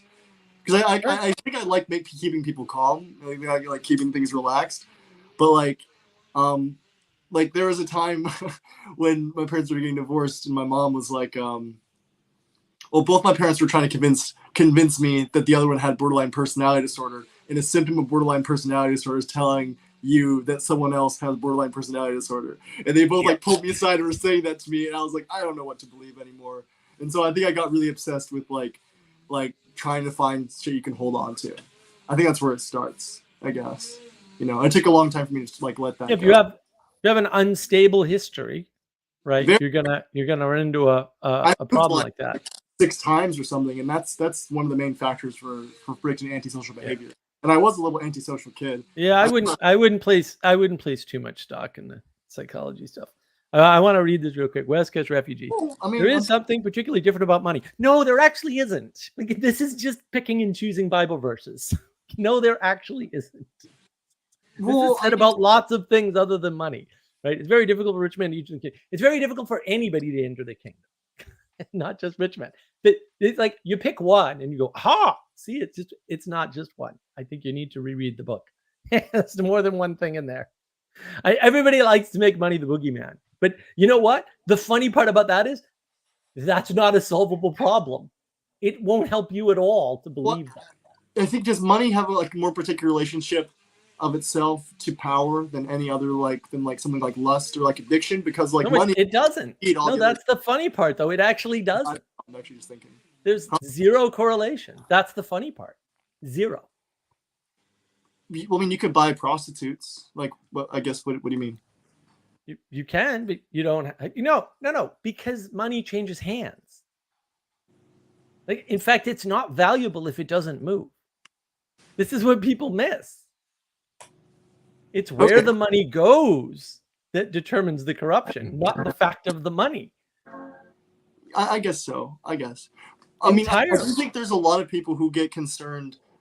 I think people who kind of like lost. Like, I think if you're a good person and you're not religious, I mean, whatever. That's a weird claim, but like, the natural thing you'll think is like a good person is like, well, I'm do good at my job when I make money. You know what I mean? And so like, I'm just gonna try and make the most money I can. Like I have a lot of like people telling me like, oh, you're messing up your life because you're not making money, and it's like, well, like I think I will. Like I don't know. I'm a late bloomer, dude. I barely have hair. I don't cut my hair like this. This is just the way it is. Like yeah. I don't know. Yeah, but it's not about the money. But you can't ignore it either because it's a measure of potential value. It's a measure of value in the future. And I like West Coast Refugee. Don't get me wrong. I would give it a try. Being rich, this is the thing. In the U.S., it's easy to make money. Like Tim Pool talked about this all the time when he was coming up. He said, I slept on couches for a year when I got my $120K a year job at Vice. Making $120K a year, but he lives in New York City. Super expensive. $120K was nothing in New York City. It might as well be gas and grocery money. And he was smart enough to just crash on people's couches for a year and save as much cash as he could. And it's all about the sacrifice. And now he owns a media company. Those two things are connected. The short-term suffering for a year, probably a little bit more, right, is what led him to his success. It's years of going without, and that's what leads you to the success. And I like what Ixnand says here. Money use reflects values. Exactly. It's the use of money that reflects. It just so happens that you can see that more readily. Like if I have money, I can reflect my values to people I've never met and never will meet. I can't do that if I'm poor. For me to reflect my values to you, if I'm poor, I either have to transmit them over the freaking internet like I'm doing now, or you have to meet me in person. Like there's no other way. Everything else is a reflection. It's the other thing that Lauren Southern talks about in that 3-hour monstrosity video that's just a delusion about her LARPing, and she doesn't know it. It's these people were fakes. And everybody's following them along, and they're stealing money, and they're asking for donations, and taking all the donations, and then saying the person administering the money did it, not me, and like throwing them under the bus, and no one's squealing on anyone else. And I'm like, what is wrong with you? You people are sociopaths. Yeah, you're not conservatives, you're sociopaths. I think the idea of LARPing with like development, because I think if you're trying to like change a lot, you're going to be an imposter syndrome. You're going to have the imposter syndrome like state more often. I feel. Maybe. I don't buy into imposter syndrome. Really? I think that's I've whenever I get like a promotion, I'm like I know when I was manager at Skechers, I was like, I don't feel like I know. Imposter syndrome is something imposter syndrome is something that you feel when you're unconfident about your ability. Yeah, that happens whenever you go out to an unexplored. No, that happens to some people. It's never happened to me. Really? Okay. I don't know. No, I assume if somebody asks me to do something that they believe I can do it, and I go, that must mean that I can do it. Like the other day, one of my managers, he just asked me to go on a job by myself to install some stuff. You know what I mean? And he was just kind of like, figure it out. I'm gonna go, and I'm really sure how to do this. And like, I think that's what you have to do. I mean, your imposter syndrome is optional. How to learn by yourself. You know what I mean? Like it's one thing to follow directions, but that either means that you're always an imposter, which is silly. Like why waste your time using the term? Or it's a bad frame, or it's a very specific frame, but it's a personal frame. It's nothing anybody. Like I can't look at somebody else and tell that they have imposter syndrome. That's impossible. It's something that's personal to their experience. And it's just a sign of low confidence, low self-confidence. Yeah. Well, I think like on one side you have being bored, on one side you have like imposter syndrome, and then it's like when you're trying to get in that spot. No, it's just no. If you have imposter syndrome, you just have a self-confidence problem. Like I've never had imposter syndrome like, ever. I think sometimes you shouldn't be confident. You know what I mean? Like sometimes you should be a little timid. Sometimes you should be like, that's okay, but then I'm not an imposter. Like if I walk into a job and I go, well, I don't know if I can do this, but let's see how it goes. There's no imposter there. You're just new. Yeah, you're being honest. Like I don't understand. There's no reason for that state. It's not required. I'm not saying it never happens. What happens when you just like are at a position that you're just not fully, because sometimes you kind of fall back. You're behind your confidence level or behind your competence level or something like that, where it's like, I've been in this job for too long, I need to do something else. And sometimes you get thrust too forward. Yeah, and you're like, but John, we have a better word for that. It's called I'm not the person you think I am. No, it's called incompetence. Like some people are incompetent. Like this is the problem with stupid people. Stupid people don't know they're stupid. Delusional people don't know they're delusional. I think they're not in a state. They're not. I mean, do stupid people know they're stupid? I mean, like, don't you think there's kind of variability with that? Like, some people probably think they're stupider than they are, and then some people probably think they're way smarter than they are. I think but that has nothing to do with the external reality. See, this is what people get mixed up. How is that not? Yes, it is. You can't just believe whatever is in your head. How I feel is my internal reality. You have no access to it. You're external to me. You have no access to it. None. Zero. Okay, you don't have access to it. Reality manifests in the world. No, it doesn't. No, it absolutely does not. That's the confusion everybody has. Yeah, whatever you're thinking about, you'll head towards. Lauren Southern said on a video a year ago, I don't know how she feels about it now, that she was a conservative. She's never been a conservative ever. The woman is delusional. It's a little foolish. I mean, she doesn't know what the word conservative, because people conflate the term conservative. Delusional. I purposely do this on my that's why I say deeply closeted conservative man on my Twitter. Is because like, yeah, I'm obviously not conservative, but like if I'm talking to a lot of liberals for a long time, they'll realize that like, why does this guy have traditional values? They don't realize it because I don't think they even know what traditional values are. But that's why I say deeply closeted, because like you can't tell. Right. You don't have to worry. Right. Kind of. Not purposely, but just John, what my aims are. You know what I mean? This is John, people, yeah. Look at the people who cut up garbage barrels and rushed the cops in riot gear. They're delusional. They don't know they're delusional. They have no concept that they're delusional. They think they're heroes and they're going to win this battle of rushing through the lines of riot police in riot gear when they're dressed in plastic. I bet at least a couple of them know they're bad. But yeah. No, they don't. No, they really don't. Do you think, okay, this is the thing that Jordan Peterson always argues with people about, is if some people actively can aim for evil. You know what I mean? Can, but you're universalizing. Most people don't, and they don't have to. Okay, fair. Right, that's the confusion everybody has because we want a simple view of the world. Everybody has imposter syndrome. No, they don't. So, like, I mean, do not have imposter syndrome. Sorry, maybe you do. That's unfortunate. To what you're talking about earlier, like in 2016, I ended up getting arrested by the police. Essentially, it started off from jaywalking. I had a bad night, and literally we ended up leaving a party. What happened was like we were there. And we were trying to talk to everyone about politics, like right before the night before the election. Like we were nice about it. Me and my brother, we were just like, "Hey man, like I don't get what you think, but like, so why would you vote for Trump? Like we just don't understand." And they were like explaining to us. And anyways, I was on the roof with someone talking about something. I was underage at the time, but all of a sudden my brother was freaking out, and I guess a lot of like the baseball team started. I don't know what happened, but they started like yelling and calling him like calling him a nigger and stuff, and saying that he doesn't deserve to go to the school because he's a nigger and he's just there for like his athletics or something like that. And so like me and all the other black people left. I was already hyped, and this was around 2016. There was a bunch of like videos and stuff going on. And when the police came up to me for jaywalking, you know what I mean? Like I ran across the streets, and I'm eccentric, so I was telling a story and I ran to explain something.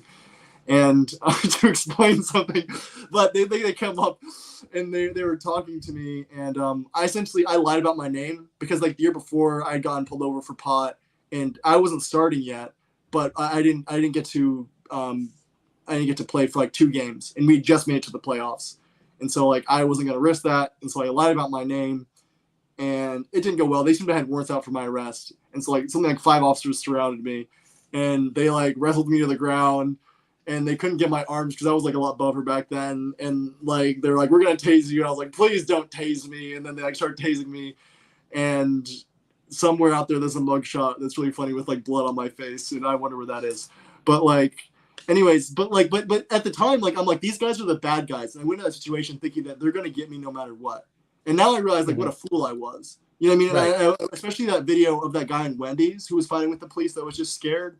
Like honestly, like I feel bad. I feel bad that his situation was made so public, for one, because if my situation was made public, like I probably wanted it to at the time because I was an idiot. Like, I mean, it's embarrassing. You know what I mean? And people don't realize that. I mean, I guess you could say that's delusional. Well, and it's not necessarily embarrassing at the time. Delusional. It's like everyone's kind of delusional to some degree because like no one really knows what's truly right and what's wrong.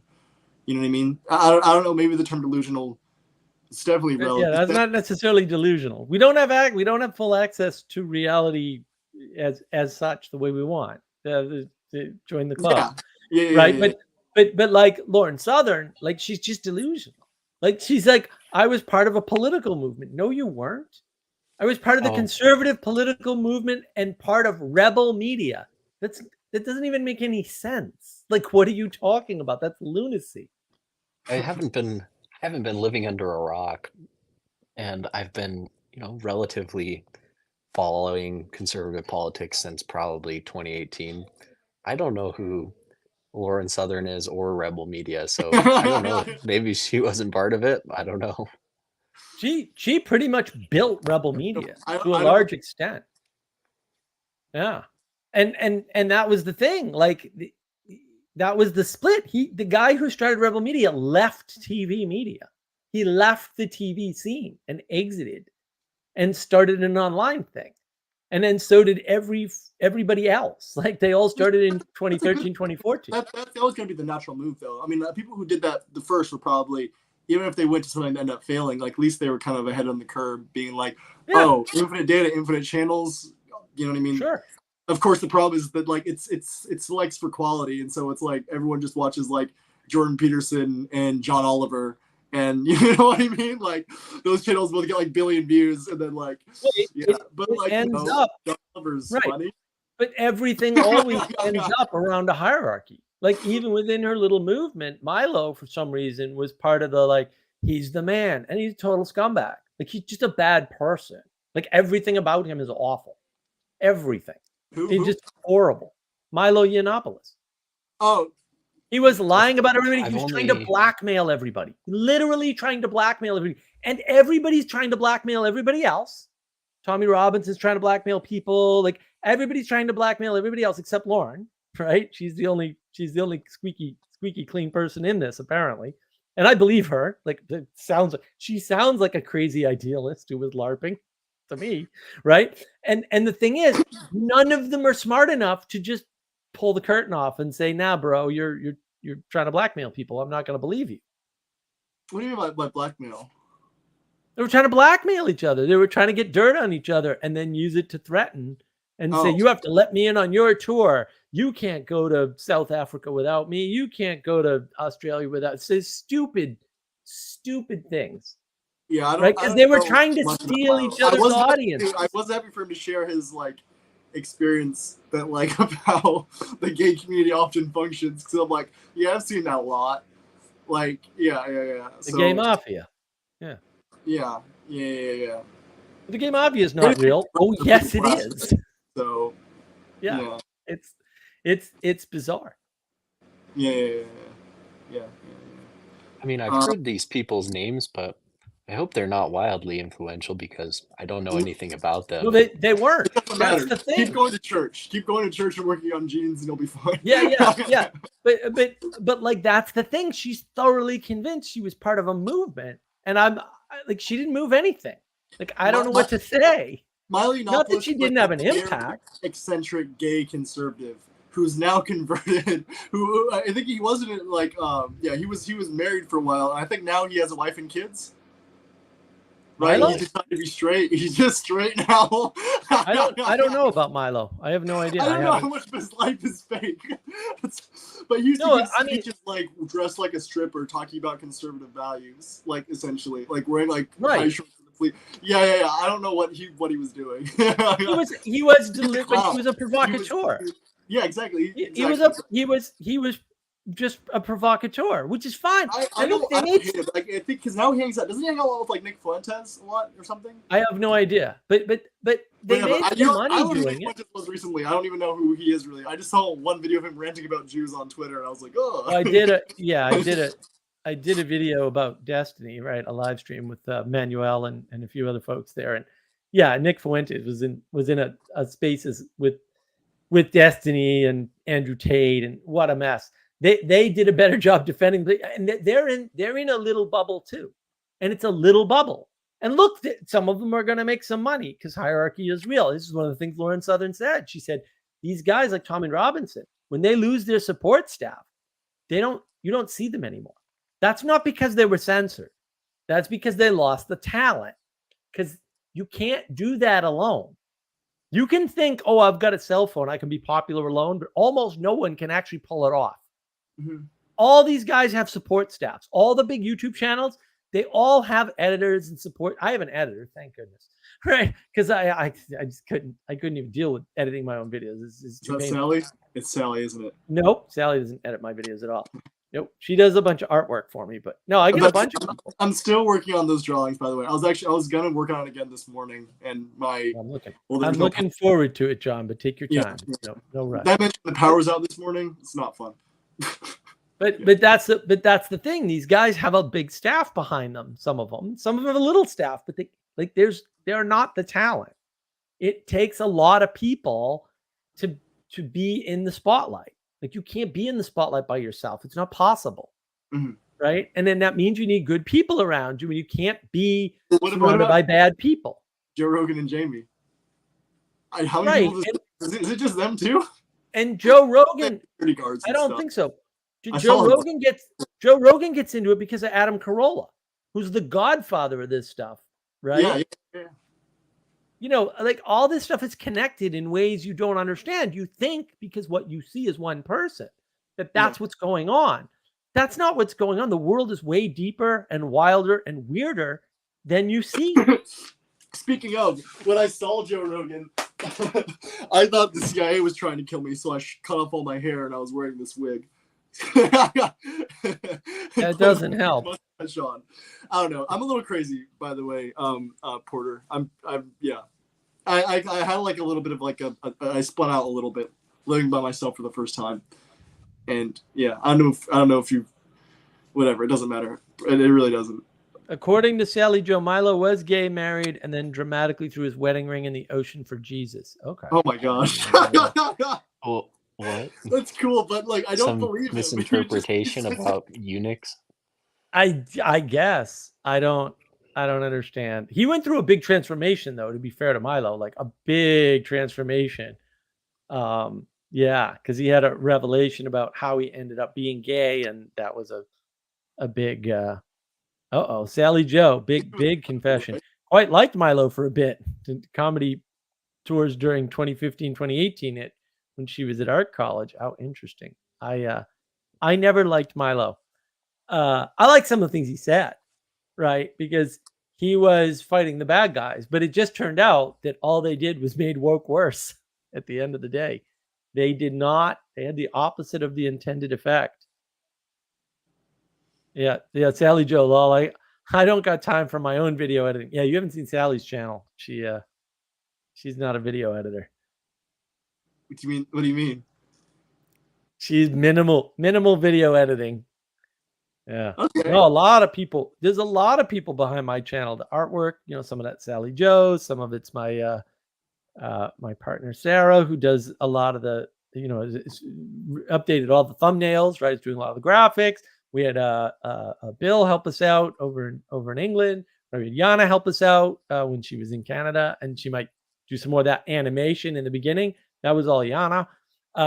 Yeah, I mean, obviously I didn't do my little opening song there, right? That was another friend of ours who did all that. She did all that work. That was amazing. And that suggestion came from somebody else, from Boom Shroom up in the Rebel Mountains. Like, and I have a video editor, right? And then the music for the for the animation, the music for the animation that's in my regular videos on the channel, the recorded ones, that's done by somebody else, right? That's done by Rizzy. So there's a bunch of stuff going on, and that's the whole thing.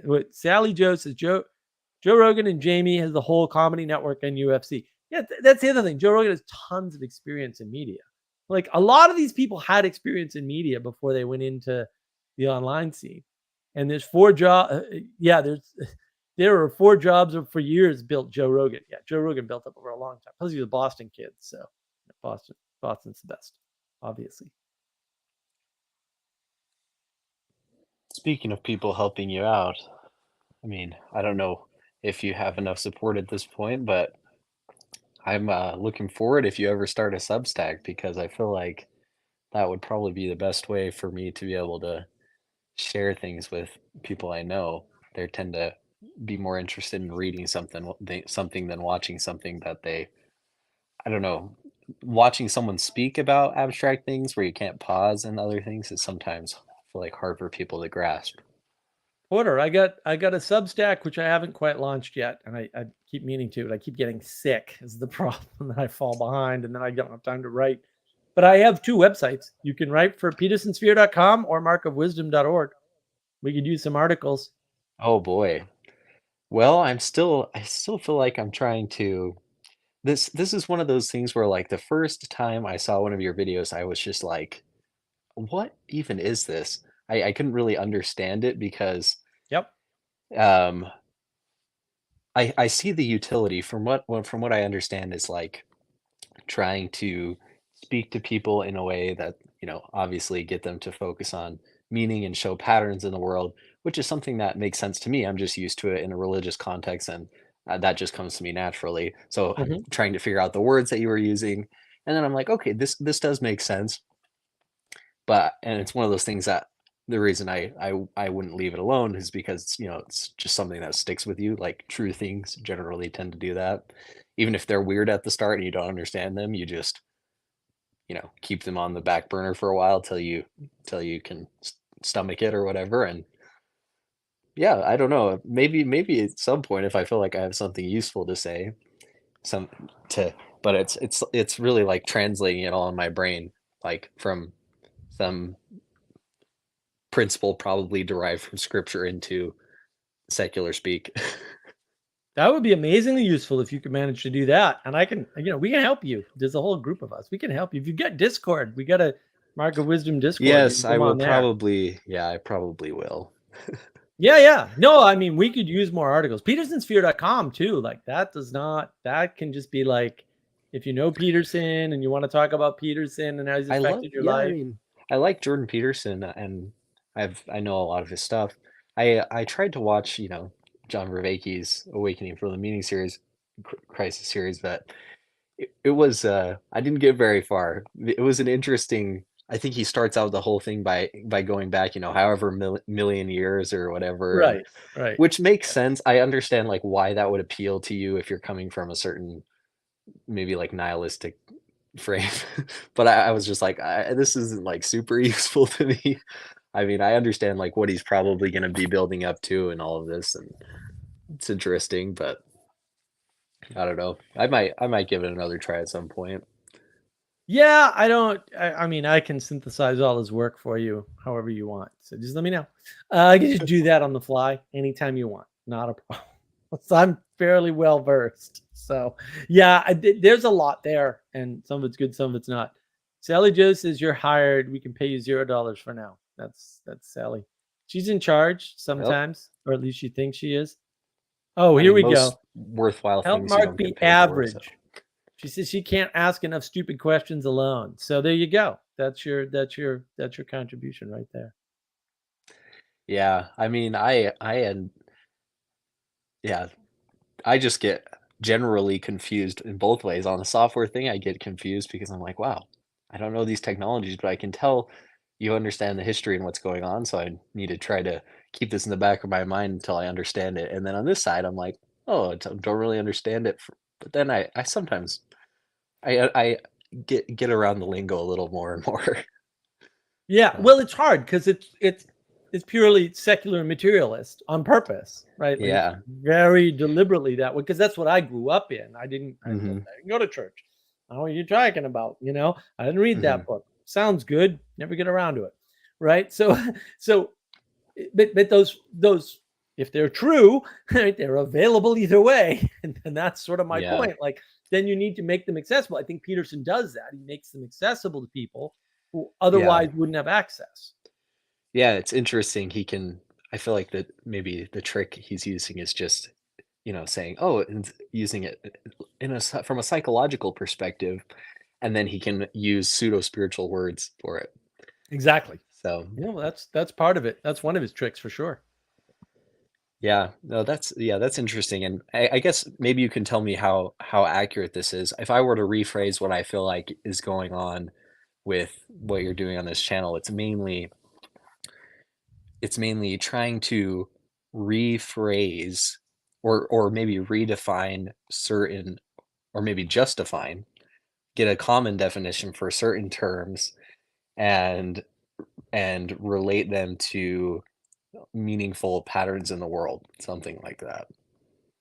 Yep. Yeah, that's a pretty good approximation. Yeah. I mean, nothing you said was wrong. I would say ultimately, I'm trying to give you very efficient, very concise definitions for words that allow you to recognize all the patterns that you need.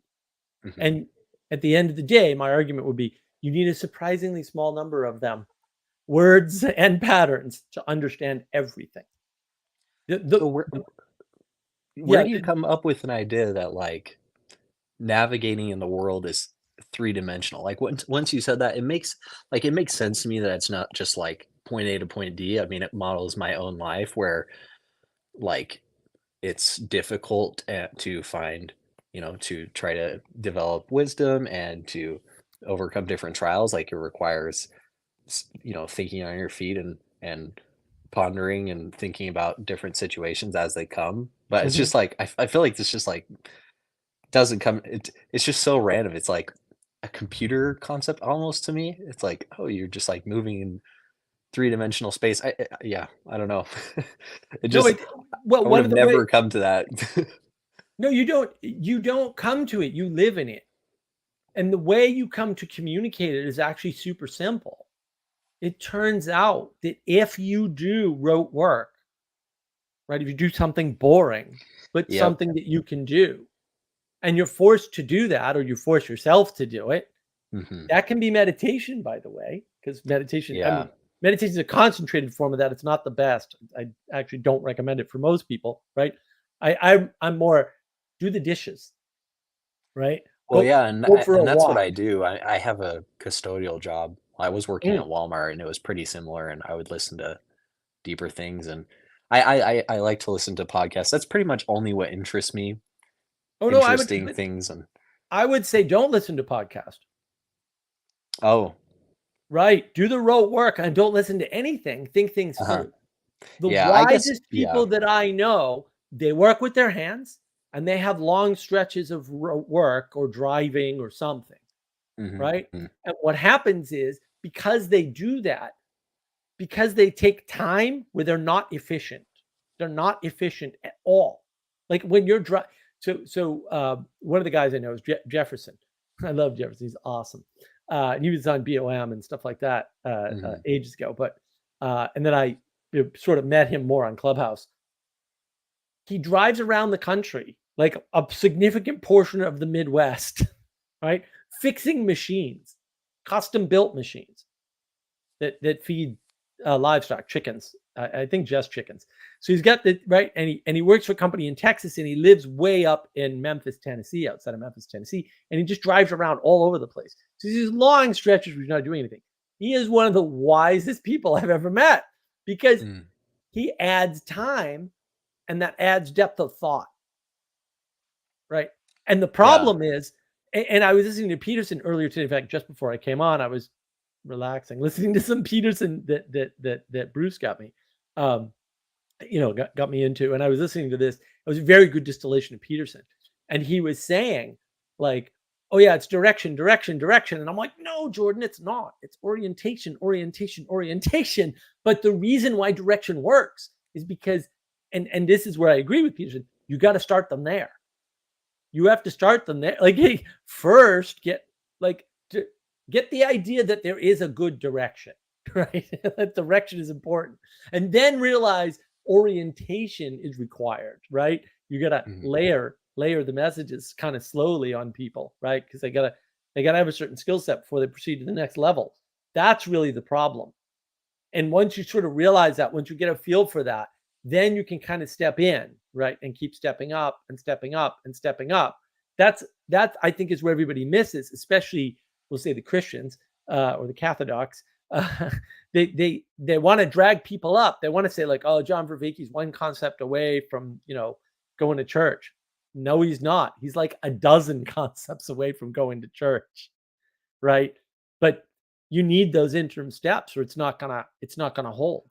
Like, you have to step people through things very slowly. So it helps to do work where you're like busy work with your hands that's very regular, so you don't have to think too hard, but think inside your head and not get distracted so that you get an idea for how things work over time. Yeah. Welcome back, John. Hey, yeah, sorry, my phone. So I have a cold bag of peaches. I'm gonna rest on it every once in a while and see if that works. So that's all right. Yeah, no, I've had a lot of jobs like that, which is why I kind of prefer jobs where like working at carpentry or making pieces. I mean, the sales and serving jobs are nice to have because they got me really used to talking to people. But yeah, like I can play podcasts nonstop, and I consider this my university, and it's been great because like yeah, you can listen literally to the best professors endlessly, and then after a while you kind of pick up, okay, all these people mentioned this book, like I should read this book, which I'm a slow reader, so it's like, you know what I mean, I can really focus my attention on some stuff. Oh, did he leave? Yeah, you had internet problems. Oh, okay, whoops. Like yeah, you. Yeah. You know what that's yeah, like. well, that was my fault. Actually, what happened was I thought I was locked out of the house, and so I climbed through the window, which I do sometimes, and I knocked over the router and it pulled it, so it's broken because of me. So that's my life. So Here he is. He's back. Cool. Okay. Yeah. No, but just not even listening to podcasts, but just engaging and thinking. Oh yeah, right? Yeah. And doing the rote work. And luckily, I find myself having to skip back hours because at some point I just start thinking, and the podcast is like white noise. Same. Yeah. An hour podcast will be like 2 hours long. Yeah. Have you heard of Michael Levin? I don't want to like. No? Okay. It'd be. I'm just bringing it up because I think his research is cool. He's at like the forefront of bioengineering, and he posts a lot of cool videos on his channel, talking about regenerative medicine, and there's a lot of cool. I want to get this right. Whatever. I'm going to say it like this. He has a different way of saying it. He's very particular. He particularly says, "I'm not talking about a philosophy," but he has a particular like a way of approaching his research that gets really cool results. And it's basically at the base of it is that like everything is teleological from the base up. Everything is goal directed, and from the base up, and that there's no really hard lines between things. Right. Whatever. I don't want to get into it. He's got it completely backwards. Yeah. What do you mean? Teleology is outside yourself. It's not from the base up. It's from the top down. It's emanation. Oh, that's fine. Like, I mean, I think from a certain perspective, he's doing his research, you know what I mean? And so I think he's focused on that level. I'm not really I've sure seen him, John. He talks a lot about incorporeal patterns being kind of I've seen him, and if you watch his Twitter space, you know exactly what's wrong with that guy. And he is lost. and it is funny No, the mistakes he makes. dude. Really I mean, funny. like, like I have personal critiques, but that are outside of his realm of research. You know what I mean? And so like I'm not gonna like bang on him for me being like it's not a proper biblical understanding. I mean I have, because like if he's gonna get in the Bible, Yeah, of like, course you. Yeah, probably, you would have that. Like you know what I mean? he's definitely not a biblical guy, but like it would like his research would actually be useful if he were. If he understood emanation, I like think all it his is. stuff would I make think sense. I think it is useful. Like I think it's very dangerous, but like I think it could be very. I think it could be. I very, think it's very dangerous and it's not going to end up being useful, but we'll see. We'll see what happens. You So never know. if teleology is coming top down, I guess in the genetics part, you would say there's something going on with epigenetics there, modifying your own genes in accordance with what situations you're putting yourself in. Yes, Well, well, a is lot it- talked about is that your body does modifies your genes. You know what I mean? Like you can even remove like the genes that what you normally associate, like you give of like a fly eyes. And within a couple generations, it'll rebuild the eyes without needing the gene. You know what I mean? Right. They'll continue on. And so Right. like the genes are kind of more like a storehouse of material or blueprint. I'm not really sure how to put those together. I mean, you probably They you don't, know, they but don't, you know what I mean? they don't, But like no, they don't know how it works, right? I would The love genes are for you- yeah. the genes are a third of the picture. The epigenome seems to be a third of the picture, and I bet mRNA is a third of the picture, roughly. Mhm. And I bet there's a Yeah. remainder, and I bet I know what the remainder is, but no one that ain't a science Really? thing. I would be interested. Yeah. Oh, It's are not a you science mean like agency of some sort, or? thing. Telos. Well, The no, rest and his of it- argument is that there's agency at the bottom. You know what I mean? And when we get to there's agency at the bottom, I think it's also implied there's agency at the top. You know what I mean? I don't think that those two things, but I think the problem is with normal with a scientific viewpoint, people think it's like mechanical machinery, you know, at the base, It's- and then somehow that Science is produces- emergence first. Right. Whoop. John left again. He must have hit something. Science is all emergence first. Right. But the best scientists ever, all of them, have been religious. Every single one. I don't think that's a Yeah. coincidence. I definitely, yeah, it's definitely interesting. I think I mean, the idea that you would be able to predict from the genome to what you call the transcriptome to the proteome, how would you be able to figure out what's happening there? And yeah, I definitely think there's an unscientific element, so to speak. Well, they can't. So Porter, I had worked at this genomics company. I was famous at the time, but I worked with this guy, and he was published in Nature. He was he was a published PhD, very interesting guy. And I ran into him on the street like a year later or something, and he was working for the Human Genome Project. Mhm. And I just a quick conversation. It's like, hey, how you doing? Good to see you. Blah blah blah. Right? I haven't seen you in a while. Where'd you land? That sort of thing. And he said, yeah, I'm with the Human Genome Project. We're almost halfway through, and we've done the math, and we I don't know know if this people can isn't see going me to right work. now. I'm not sure. This isn't in the room, but I can't. Whoops. He said, we know this isn't going to work. And I'm like, what do you mean? He's like, we know this doesn't explain what we told Congress it would explain when they spent the money. Yeah, how that seems to have not had the extreme effects that we all thought that it would. Right. But they knew less than halfway through, they knew that was going to happen. Interesting. Right. Right. Yeah, 'Cause I they did the definitely, math. I would love to know that. I know there are unsolved mysteries there, and I mean, Tons. who knows if that's where I end up looking into. That would be very, very interesting, because I don't know if in terms of software, I'm definitely more interested in back end and systems kind of stuff, because just building another good looking web app isn't necessarily that interesting to me. So Sally Joe says there is more than is understood in life. And she says life remains a mystery. Hallelujah. There you go. yeah, definitely. Yeah.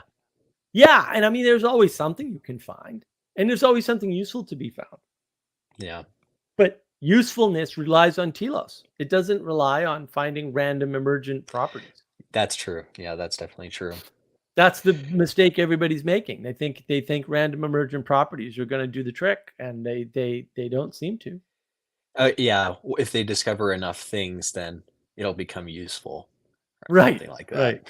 right. That's their So, that's their or thesis. postulate, or yeah, just especially in physics. With you recommended Sabine Hassenfelder at some point, and I looked at what she was talking about, and yeah, very interesting there. Well, my phone's about to die, but I appreciate the conversation. I'll probably hop off, and sorry I wasn't too focused on 2014 just because of No, no problem. how ignorant, not really living through living that. Appreciate it. No problem, Porter. It was See great you to meet guys. you. Yeah, See thank you. You Yeah, made it back, John. What's going on over there? I know. I should Chaos. chill out talking about things that are above my pay grade. But yeah. Anyways, so how's it going? Going good. I Does just Father did it. Eric not like me? I don't know. I get the You have sense to he ask doesn't. him. I don't. I feel like he doesn't want me on his channel. I feel like if I went there, he would try and sever me.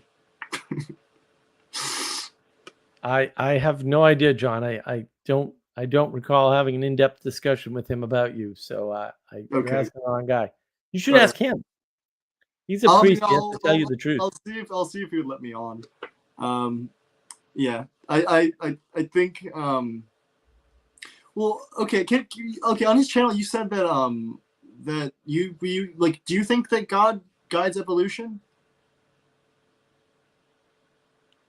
I don't think that's the right way to think about it, but Okay. I think that's one way to think about it that almost can't be wrong. Huh? But I don't think it's that kind of relationship. But Okay. like Because we have free will type thing is what you're saying. No. The problem is that people pretend as though evolution is somehow overlapping or conflicting with the idea of God, and it absolutely 1000% cannot be. Not that it isn't. It's Well, not okay. even. Okay, an so option. you made two different things. For me, it's like it's obviously. I mean, I wouldn't use the word overlapping, but like I think God, everything's logical. You know what I mean? Everything that God create, everything in this world is logical. Everything. I'm not saying it's more than that. It is more than that. But I'm saying it's also that. Everything might be logical if you're God. Oh. Okay. I'll never know that. So what difference does it make? No, I mean, just like you guys kept. I mean, I guess I'm confused of how you guys conceptualize the world. I guess because I feel like you make a separation, and I make a separation between like materialism and God to some degree. I definitely do, but like it's been the same way. Like it's a heaven and earth deal. It's just they're different things, but you know what I mean. Like God is what gives everything, and God is what gives things the earth form and meaning. You know what I mean? So like to me, it doesn't have to be a separate thing. You know what I mean? Like I think to some degree, like I mean, the idea like Christ existed at the beginning of time. You know what I mean? And so like we're made in His image, and like there was. I don't see. I don't know how that. I How don't does that see deal? at any point the laws of nature were broken to bring that about or anything like that. Well, I don't know what the laws of nature are, but I don't need to. So like to me, it's like, well, maybe. I mean, I don't know what they all are either. Right, that's the thing. Like again, like if the universe is logical only to God, why is that your business? At some point, this is why pragmatism is helpful. It gives you a stopping point. Like, why are you? If you think you're part of a movement and you don't move anything, then you know you're not part of a movement, and then you don't have to worry about whether or not you're part of. You know what I mean? Yeah, like you're being led right at that point. But like everything's like that. This is why pragmatism rules. No. I don't think that you because like not everything you do has consequences. You know what I mean? It might not be the consequences you intended. So I think you're doing something. No, everything you do has lots of consequences. That's what people don't want to hear. Endless consequences. Lots consequences. Yeah. It's Jordan Peterson. Everything you do matters. Yes, everything you do matters, and everything you do matters in ways you can't imagine. Yes. Yes, that's worse. It's way worse. Yeah. way better or way worse, depending on what it is you did, I guess. You know. Oh, if you have miracle, it's not a problem. West Coast refugee, it's the logician that goes mad. Chesterton, yeah, G.K. Chesterton. Logician does mad. What does that mean? So logician tries to fit everything within a logical framework. I'm not Yeah. doing that. I'm No, saying that, like, he's not accusing anybody of anything. He's just pulling out a quote, right? You know what I mean? Oh, okay. Well, I mean, there's a No, reason why it happened. He's Like- pulling out a Chesterton quote, which is correct. Like, yeah, I mean, you need miracle in the world. Like, you need mystery in the world. You need uncertainty Yeah. in order for things to happen that are unexpected. Otherwise, everything's predictable and expected. Yeah. and- yeah. How that happens is that who cares? Like, what difference does it make? I guess I feel like I was getting the vibe that you guys thought I was violating that, and I was like, I don't see how that is. You know what I mean? It's I just I don't know. I think Okay. I think, like I said, if you want to know what Father Eric thinks, you should talk to Father Eric, not to me. well, I want to know you think. I guess because I'm saying like I don't understand. I guess I don't understand how you reconcile all that. And maybe you're saying you can't. You know what I mean? Like I'm like I don't even bother with can or can't. Sometimes I just bother with why do I need to? I need to. Well, I mean, if you want to bring people on board, you shouldn't start talking about things that violate mathematics or something like that, and say like, oh, it's like, you know what I mean? Like I think there are endpoints that you can bring people on with. You know what I mean? And I don't see. Yeah. Well, yeah. I guess that. Maybe, I mean, math just doesn't explain anything important. So there's that. I think I'm trying to meet people where they are, maybe.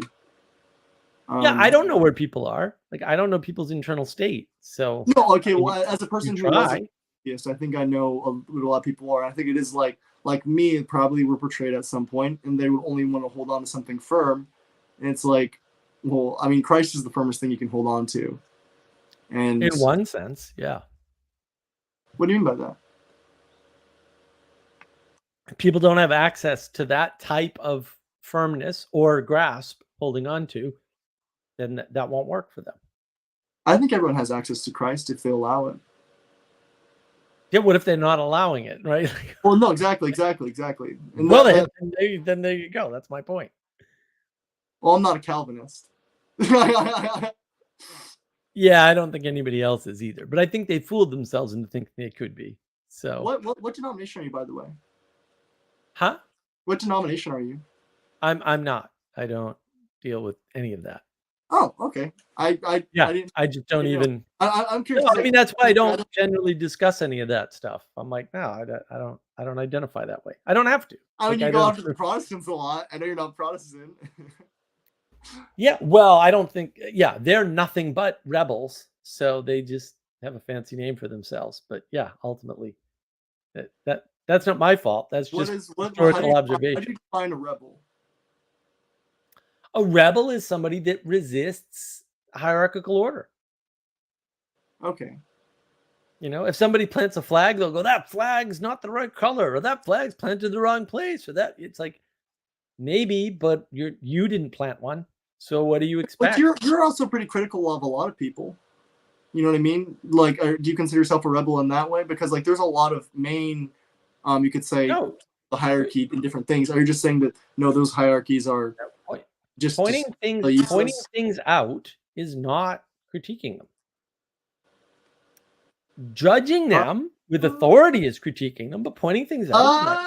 I think you might judge a little with Sometimes I judge, but sometimes you can.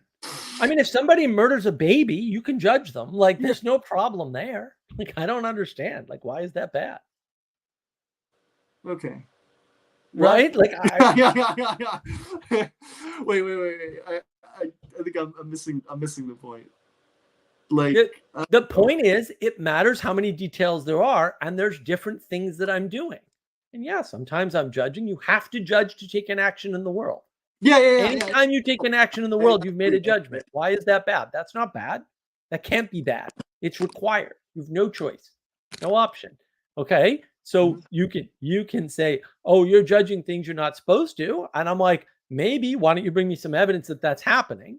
And I always invite people to do that, and no one ever does, or occasionally someone does, and occasionally they're right, but almost no one ever does. And that's fine too, but also I'm leaning forward because Now I'm doing who's the peaches critiquing? thing.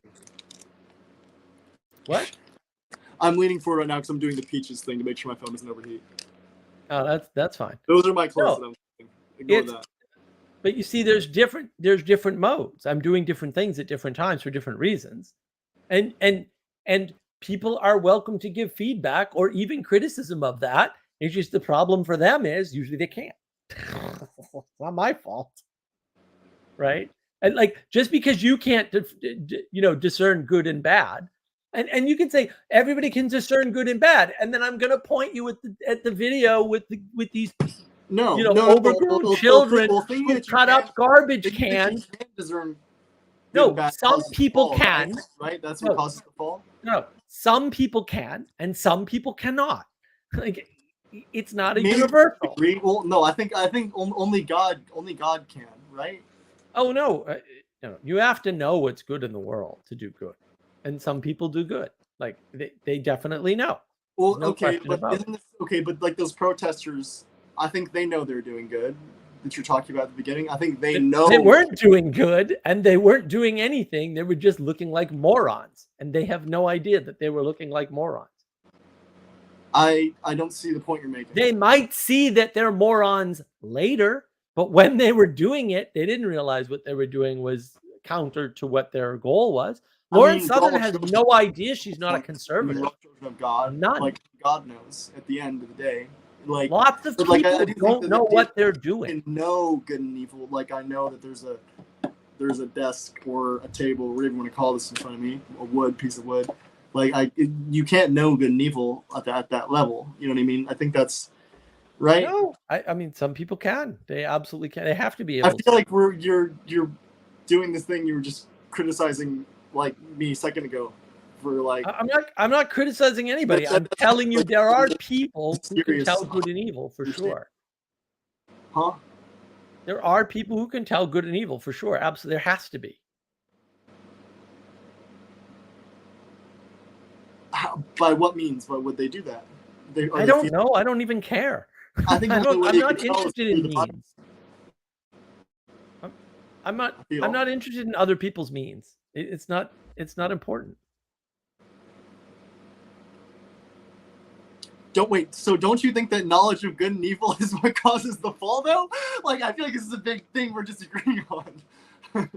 Whether it causes the fall or not is irrelevant. I mean, if the knowledge of good and evil causes the fall, then we have the knowledge of good and evil. Okay. No, that's not the point. I don't think it is. Hey, maybe I'm wrong. That's what happens in the story. Is that like people started to realize that you could know things and started putting heaven in the known box. It's not known. It's in the unknown box. It's in the ethereal. It's in the spiritual. It's something that has to be felt and danced with. And the only way you can have that is through the revelation of the Bible, which is, I don't know how the book came. It came from God. It came from Spirit. It came from revelation. You know what I mean? It came from God. And like I don't Okay. I don't think you can like I think to think that you can know good and evil is a tremendous amount of hubris, and that's why people make mistakes. You know what I mean? Like there are always things that like I think like yeah, this is good. Even and I think probably with People less make I'm praying, mistakes less I'm despite consulting knowing consciousness, and less I'm sleeping, the more likely I mess those things up. But like- John, people make mistakes despite knowing things all the time. People do things when they know better. Like these things are just not attached in that way. Well, Yeah. Then the knowledge of good and evil isn't the problem. It's really like it's almost like your conscience knows better. You know what I mean? Your conscience knows better. You are this thing up here, and then I don't know where you want to call it. If the subconscious is down there, I don't know if it's up there. You know what I mean? Like,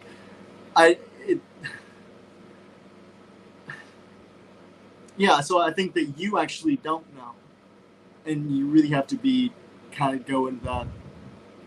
You have to get into a receptive mind state to know. But that's receiving from something else.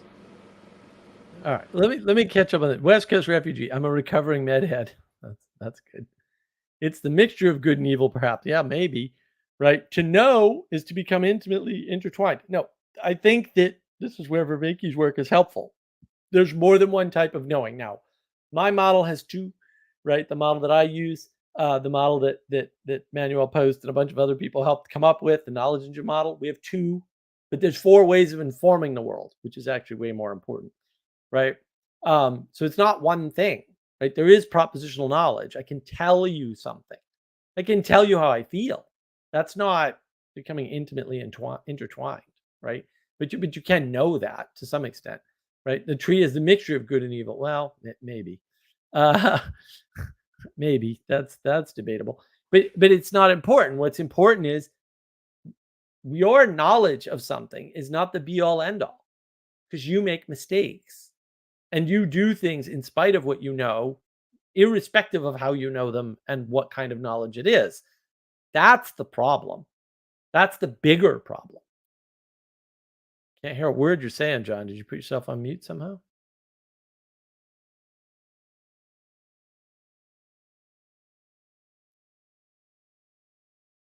John, are you muted? I can't hear you.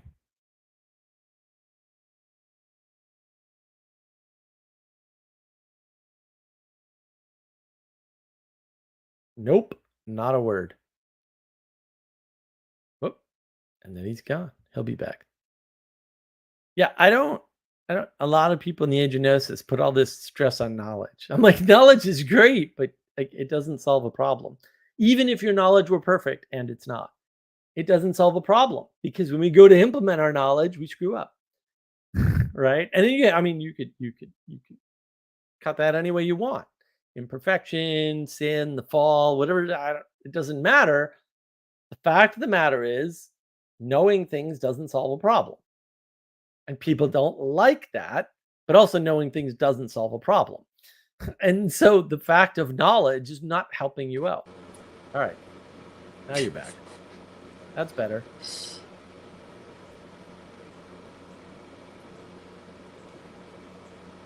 What you got for us, John?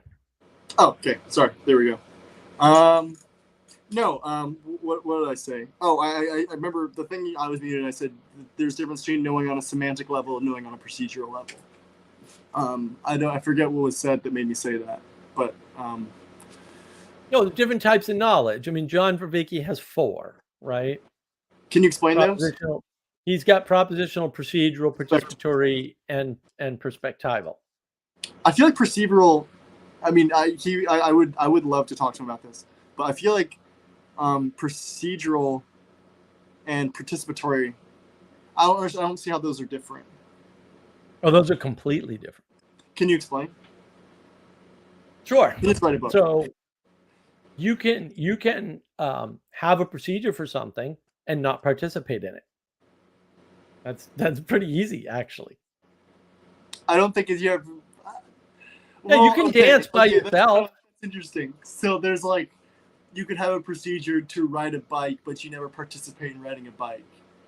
No, you could dance by yourself, but you never participate in dancing. But then it's like, it's not fully dancing in a way, because I feel like to truly dance is to dance. No. Now you're just changing the definition on the other side now. I think I have a tendency not to draw a lot of hard lines between things. This is covered. Procedural knowledge is knowing when to do thing. Did you ever watch Star Trek Next Generation? They cover it in Star Trek Next Generation. They covered it like 62,000 times with Data. Right? They go, so Data, learns to play the violin, right? And they go, oh, your violin playing is too procedural. And he goes, well, I used a mixture of blah, blah, and blah to play that particular piece. Okay, like, I'm saying procedural, not as in like nothing saying like it's too mechanistic. And I would say that he probably hasn't. To say, I think to fully know, like, okay, to play the violin properly is also to know when to play it. Okay, but that's not procedural. There's no procedural for when. That's not procedural. That's what I'm saying. There is a difference. That seems strange to me. Maybe, that's the difference. That's one of the differences that Vervaeke makes, and I think it's a good one. I think, yeah. Like, I mean, you could argue that, like, I mean, like How you about know, autistic people, John? because it's all embedded within other things. So like, No, yeah, I well, know everything's embedded with exactly other why things. dance, That's but not. maybe don't like It, know how to dance. You know what I mean? You're supposed to dance in these situations and not these situations. And so to but truly those are different questions. That's not the knowledge of dancing. The knowledge of I'm saying dancing can that be all fits procedural. within the procedural context. I'm saying I feel like. No, that's what I'm saying. Is that you're flipping around the way he's using it, Okay, the way I okay. use it, which So is to I guess say, yeah. right? So if there's somebody who's autistic and they say hello, you can tell they're autistic, even though they're doing all the same things that you would do when you greet somebody. And the reason for that is because you can sense that they're being procedural and not participatory. I don't think that's the definition of being procedural. Okay, Procedural is just it is knowing, is memory built up in the body versus memory built up in like linguistic. I think it can be. What I'm saying is it's discernibly different. Like you can tell the difference. You know, like I said, you know, I'm the type of guy like during in math class, like we'd memorize a whole bunch of different formulas for a bunch of different things, and I realized that I can use this same one for everything. It takes a couple of extra steps, but it's just easier to remember this same one, and this is actually the principle that's all working off of. And so like I think my brain just likes to compress things easily, and so like for me it's just easier to just understand that like procedural like is all one type of thing. You know what I mean? Like, and I guess probably for his work it's useful to separate that, to say this is you have it for this sense, and then you have it in a participatory sense. But like, especially something like I mean like something like playing music or dancing, you know what I mean? Those things are all nested within the whole narrative of you learn to participate as a musician through the procedure of practice. And while you're practicing, you are playing music, but at a certain point, it goes from procedural into participatory, where you're participating with the instrument. You're not merely using it as a tool. And by the way, I just want to say the reason why I would separate, I mean, I don't know if this is a logical, or maybe this isn't logical, but like, because I know that like a lot thinking is done with motor neurons, but like I know there's no correlation between thought and action so like, you know, that's a wrong way to put it. Maybe see, that's actually hard now. See, I don't know when procedural ends. That's right. That's part of the point. I mean, but you can discern the two, and that's my point, is that they're definitely different. And everybody kind of knows it in a way. They can kind of feel it. They can sense it. Yeah, I'll have to think about that more. Huh, okay. So you said perspectival knowing. Yeah, I don't believe in that. Huh? I think John's wrong about that. What was that?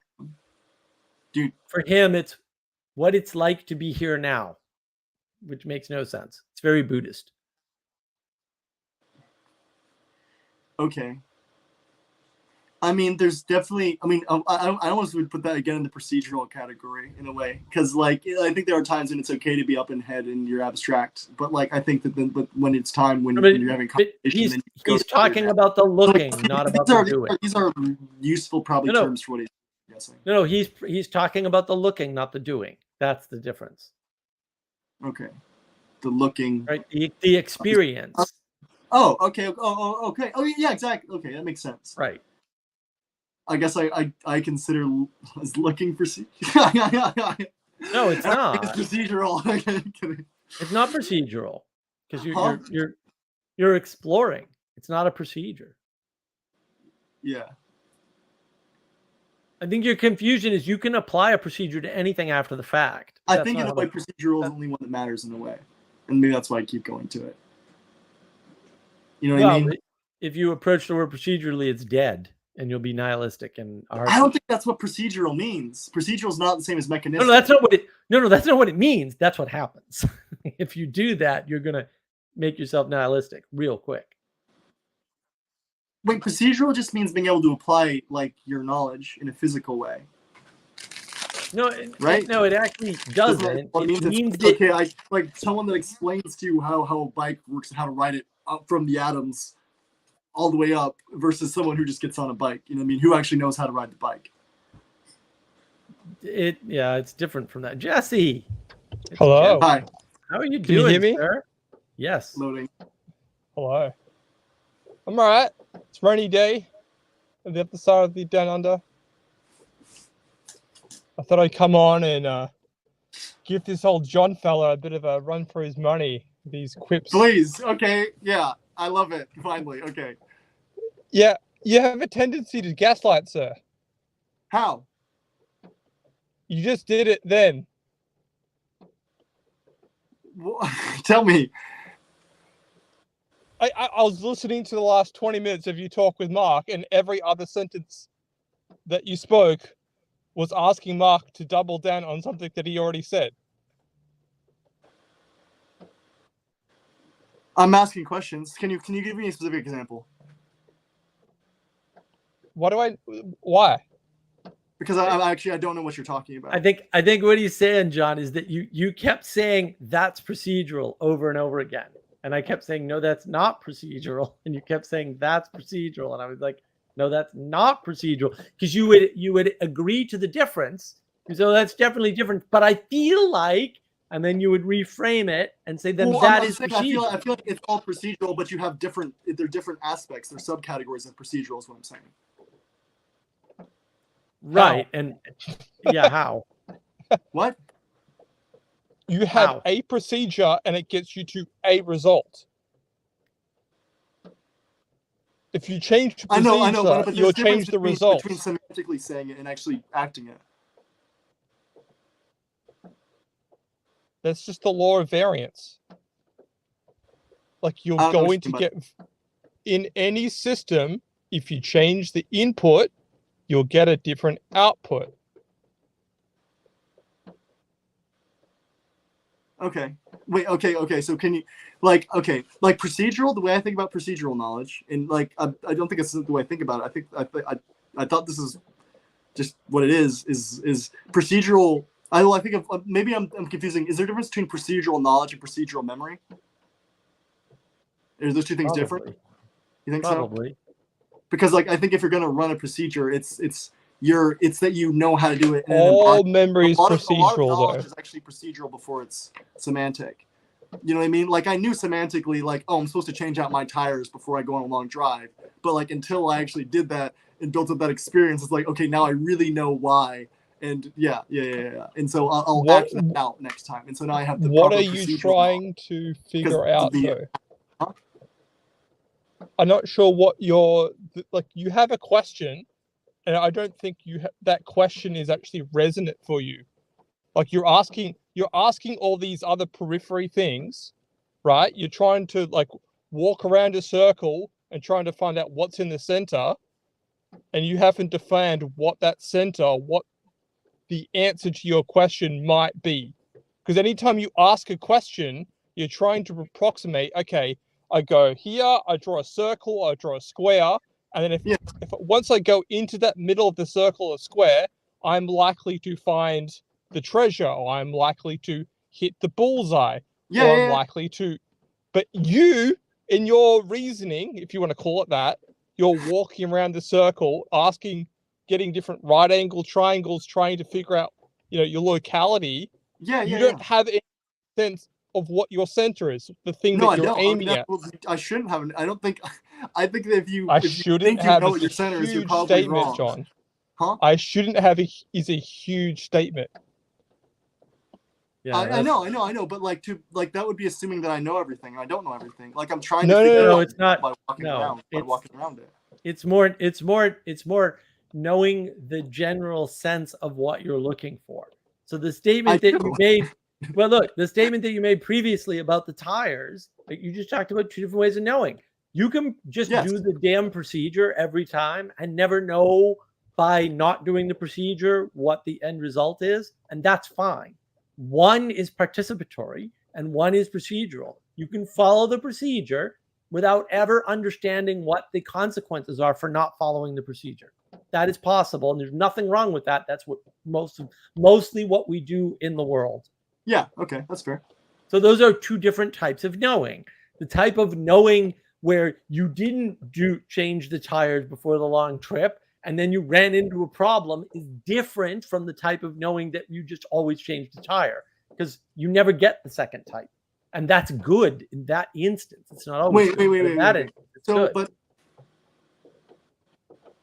I get what you're saying. Put it in terms of a story, right? Yes. Okay, you leave home to slay the dragon, to find the treasure, and then Yes. you meet a woman, right? But in most stories, you're only going for 3 points of reference. I need to leave home, I need to defeat something, and I need to get a reward for my efforts. And then it's a question of, do I return home or does something else appear? Right? The smallest amount of detail gives you a reference point in every part of the story. Gives you a beginning, gives you a Okay, middle, what gives I'm you an saying, end. what I'm saying is there's a difference between having that semantic understanding and actually going out and doing that. And so that's what I'm saying. I feel like I'm saying that I don't see how, and I'm calling that procedural. I don't see Nope. how that's different from participating. You're participating in No, the semantic understanding is propositional knowledge, right? In other Yes. words, I tell you there's a dragon. You've never Yeah. seen a dragon, right? There's a procedure you can follow to go encounter the dragon, right? That's different, right? That leads you to the I'm encounter wondering with if the we're dragon. talking about other words. That's what I Nope. really feel like we're not.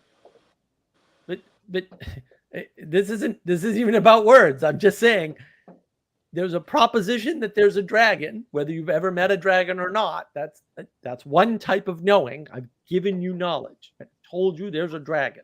Maybe I've even described it's a green dragon. It's this big. It shoots fire. Whatever. It doesn't matter, right? It's a tail this long. It makes no difference.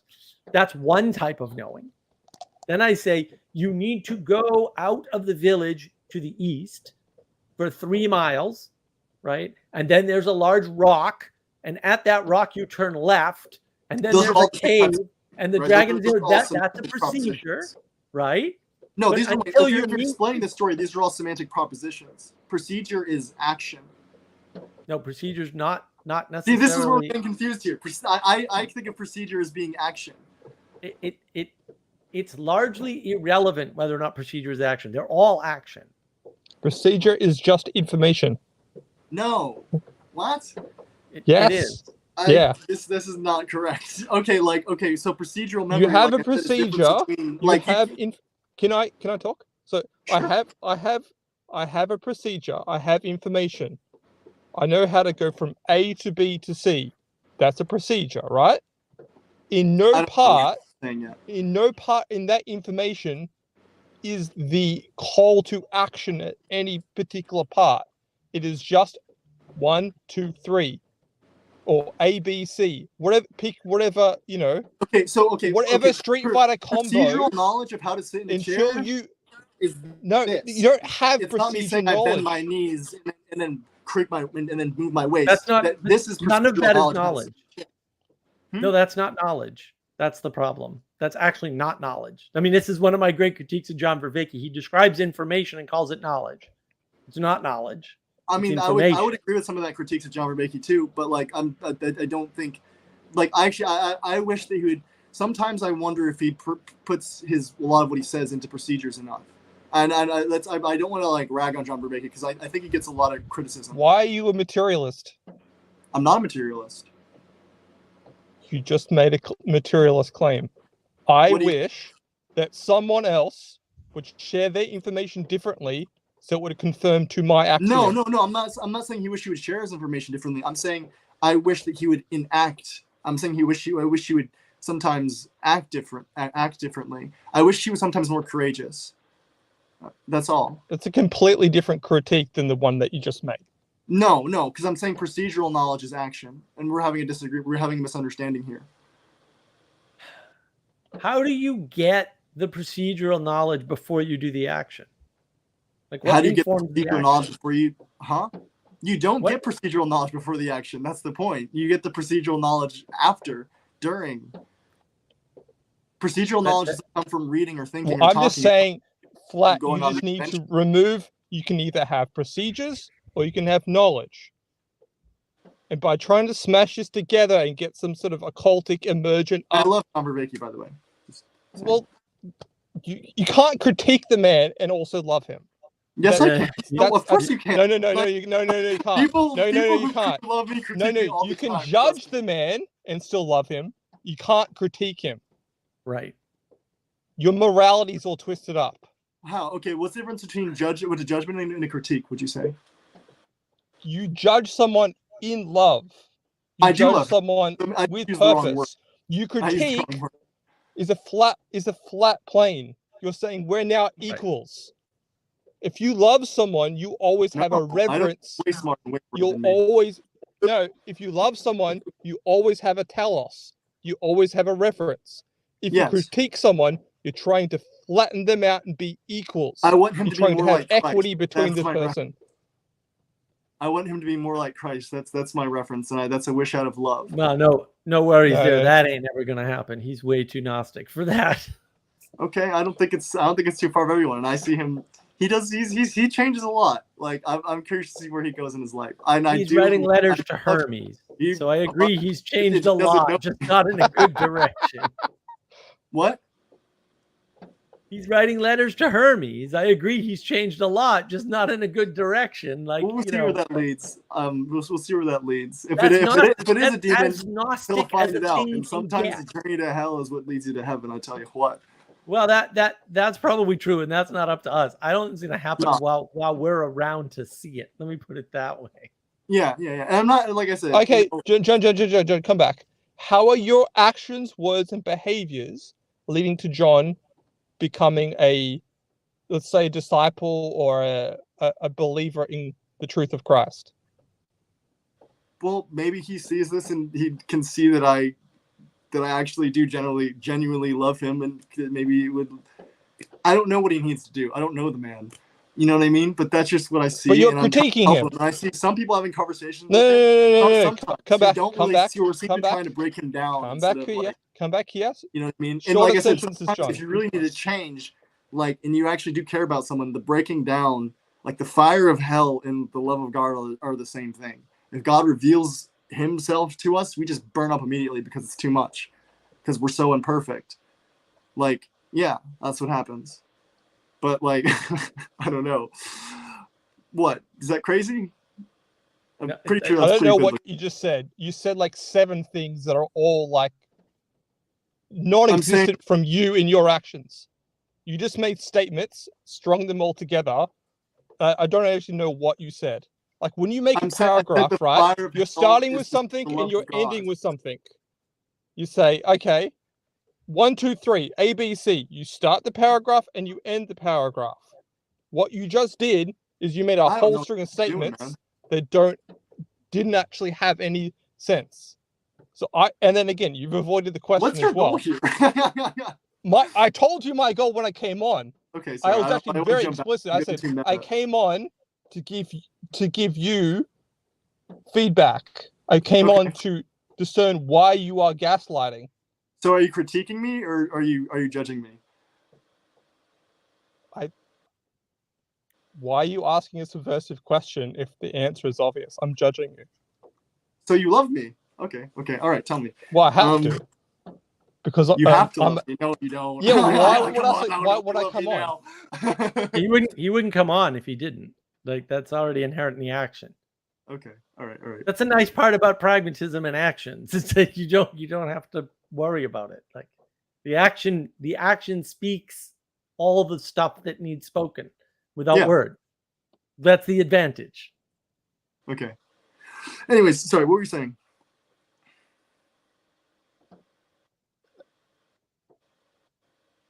It was exemplifying to you that you made a string of statements that don't attach to the stated goal that you had of improving John Vervaeke.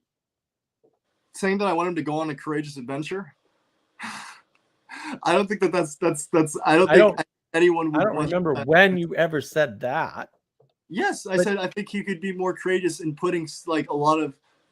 I don't want to get like I already said what he said, so I don't want to like reiterate it. That's a different statement saying he could be more courageous.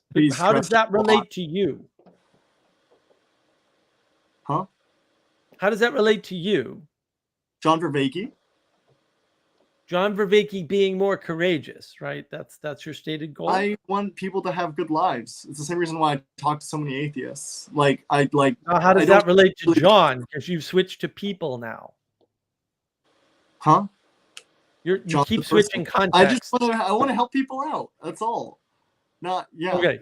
I don't think how about I take it this way? You don't know John. you're not going to be able to get in touch with John. I met him one time. Maybe don't worry about John. We did There's next to each plenty other of other in the people. But I was kind Hold of on. crazy. Don't worry about John Vervaeke. There's plenty of other people that you could help that you can actually reach. How's that? Maybe that would be better. I go to church 3 times a week. I don't know why you said that in response to what I said. Because that's like my community time. I mean, of course, when I'm building houses, I was trying to like make like houses that like I would be proud to live in. I'd be happy to live in. You know what I mean? Not like weird scuffs if I can or anything like that. And so there's that way. But I'm saying like 3 times a week, I dedicate myself to the community and like talk to people and try and share what I think is a solid great understanding to the degree. That's all great. Then why engage with John Vervaeke stuff at all? That would be my next question. I mean, I don't know why I engage in. I engage with things. Okay. My unconscious is up to all sorts of things. Normally, okay. Well, that's years later. I'm like, oh, that's why I was interested in that idea. That might be something to get a handle on then, huh? What do you mean? Your unconscious dragged you into all kinds of things you have no control over? No, I do have some control over it, but like you don't have any control over John Vervaeke. No, I'm not trying to control John Vervaeke. You just said you had a goal for him to be more courageous. Yeah, I'm not trying to control him. I'm trying to encourage him. You don't have access to encourage him either. Like, I don't understand. I don't think it's impossible that he would see this. It's not impossible, but it's unlikely, and I don't think you're sending a clear enough message to him for him to take action on it anyway. Okay. That's my concern, is that maybe you think you're sending out clear signals that are useful to other people, and maybe that's not what's happening.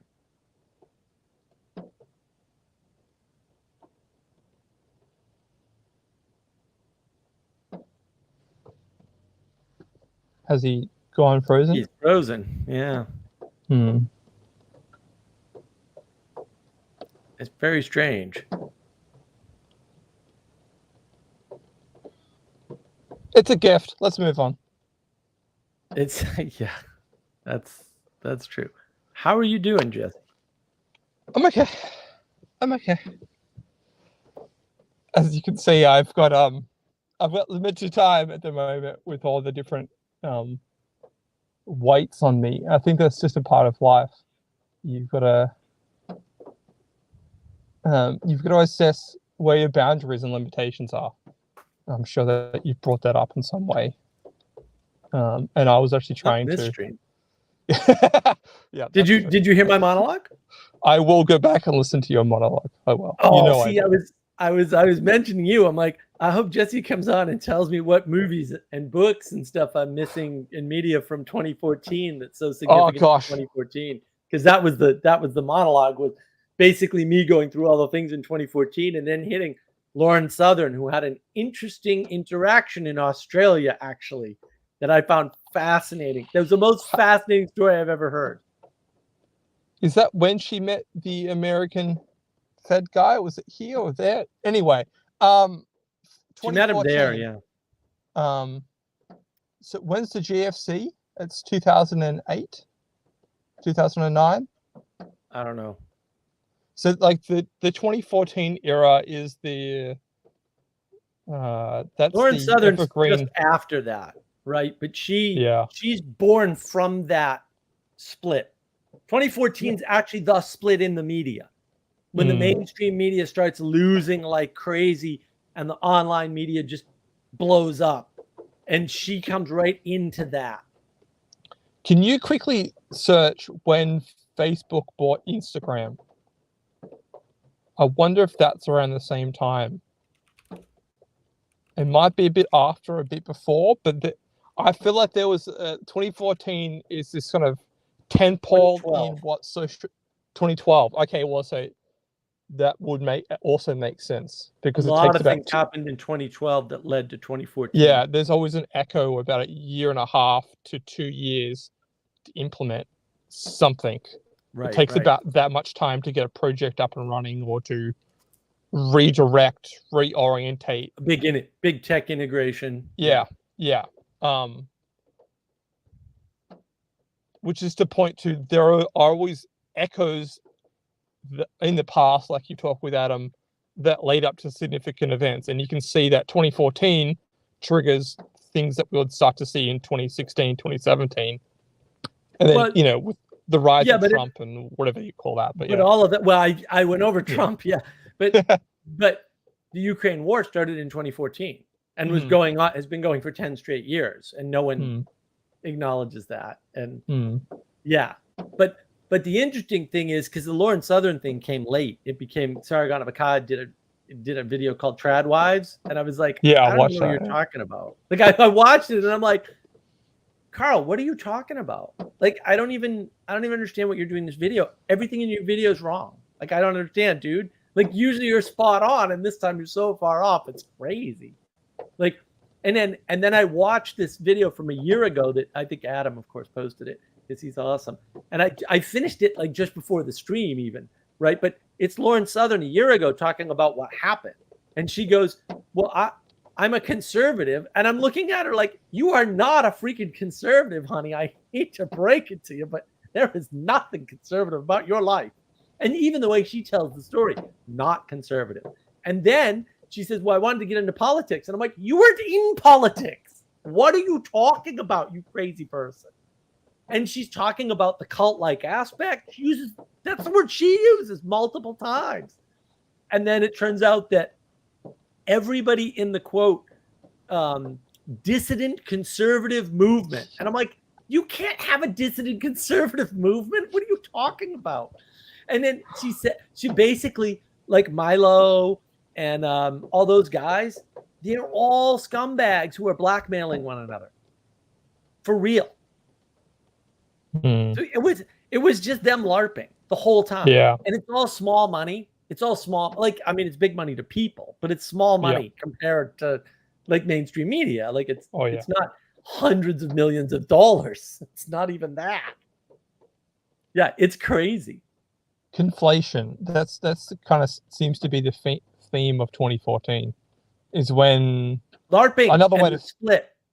Yeah, it's a sleight of big hand. split. Yeah. And there's a bunch of LARPing. I mean, she's sitting there a year ago just telling the story about how she wanted to be in conservative politics. And I'm like, you weren't in a movement. You didn't move anything. What are you talking about? You're a lunatic. Delusional. Yeah. Movements are always defined in hindsight, which is what you've just said there. Which is very true. Yeah. Right. You can't, like, things move all the time. So that's not helpful. Like the fact that people get confused about this constantly. Like I had this on a live stream I did on Destiny there, right? Like these people are like, no, guys, people rally all the time. Things move all the time. You have to have a better definition because these things are constant. They don't change. Like there's always movements going on.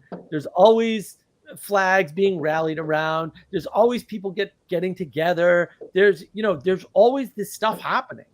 The question is whether or not it has an impact on the world and what that impact is, whether it's good or bad. That's where the brass tacks come from. Not the emergence. This is the emergence is good people, right? Like a thing emerged. It must be good. And it's like most of the things that emerge are not good. I hate to break it to you. Yeah. Well, yeah.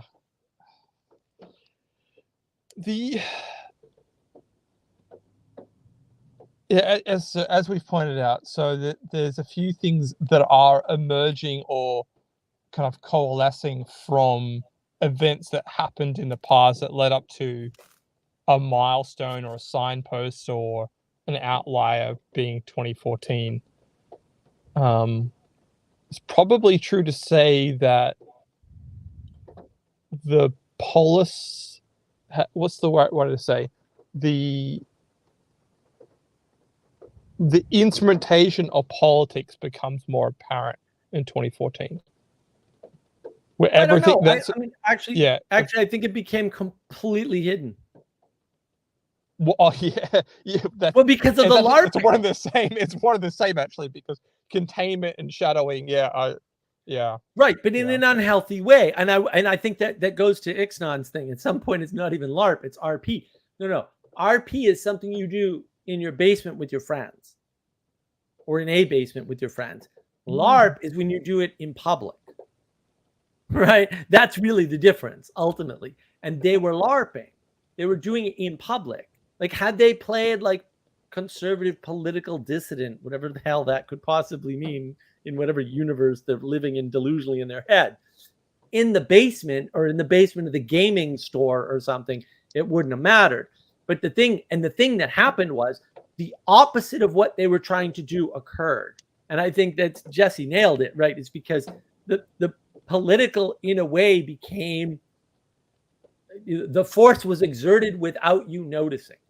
Because what you saw were these rebels who were fighting, these conservative rebels. None of who are conservative. Milo Yiannopoulos is not conservative. Never was. Never had a shred of conservatism anywhere near him. Conservatism to Milo Yiannopoulos would have been like holy water, would have burned him up, and he would have, for sure. Like, I don't even know why I'd have to say that. Like, look at the guy. Like, he's a clown. He's going for entertainment. He's going for attention. He turns out to be a narcissist, according to Lauren Southern. I have no reason not to believe that part of her story. Tommy Robinson, same deal. The guy's a cokehead who gets drunk a lot and has a lot of hookers. And good for him. Like, there are days I'm like, oh, cocaine and hookers. I don't know. Sounds pretty good. So what I did didn't work out the way I expected. And maybe cocaine and hookers would have made it better. But like whatever, but those guys were never what they seemed. Lauren, I think, was. I think she's a crazy idealist, but she's not conservative. She got freaking used by that whole machine, and everybody made money off her. Everybody. And that's horrible. And I don't think she's processed that trauma yet at all. She keeps saying, like, no, I did it for the idealism, and therefore it's okay that I get completely, taken for every dime and dollar that I made everybody else. I don't think that's good at all. That's not healthy for her.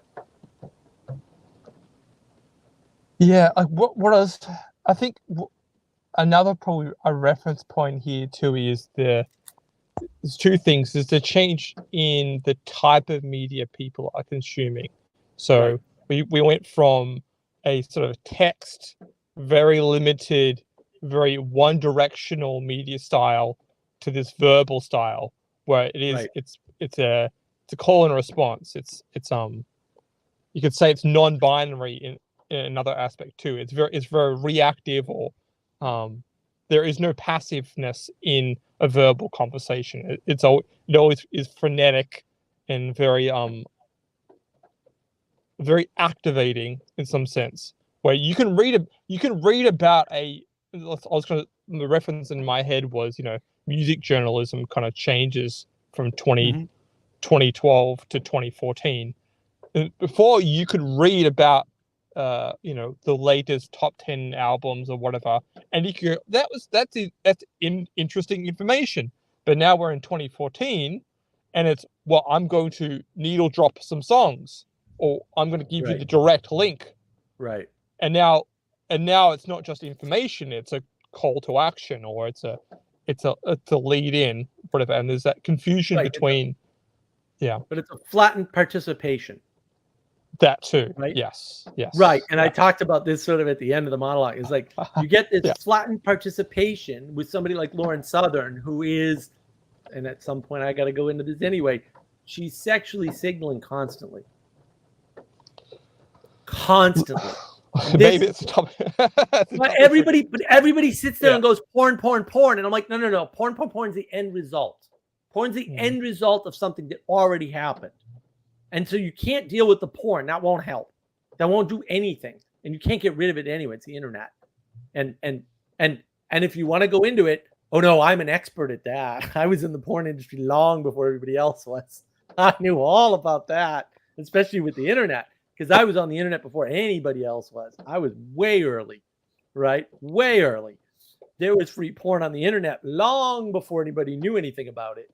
I was monetizing the crap out of that. That business totally failed, by the way. I could have been way bigger than Pornhub. They didn't know what they were doing. But the thing is, the market wasn't there. The material was there, but the market wasn't there.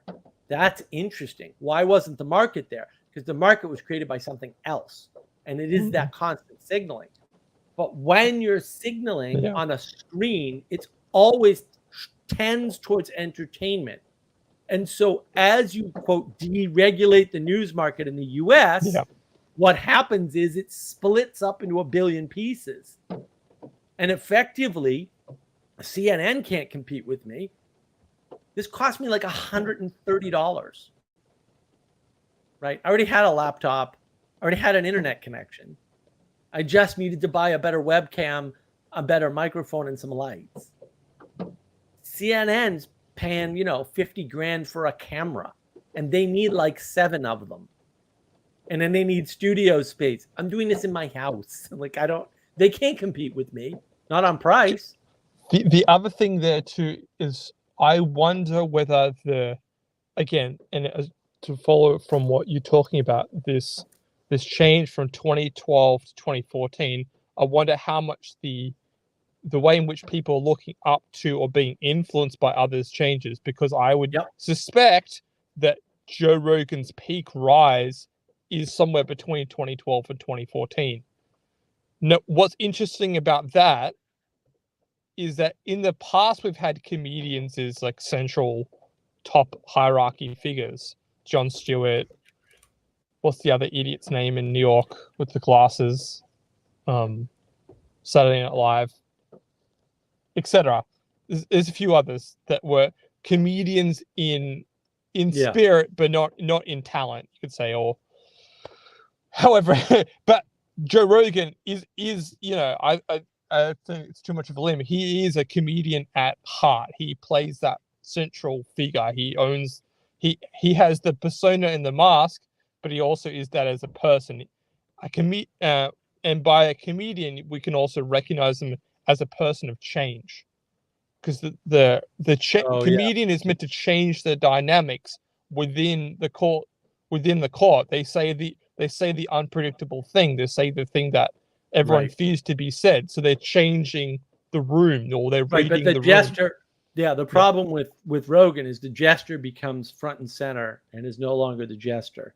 Right. Yeah. So 2010, 2014, he wins an award. Right. He entered the top. Yeah, in 2010, 9 months after it began, he entered the top 100 podcasts on iTunes. And in February 2014, his podcast wins a Stitcher Award for Best Overall Show of 2013.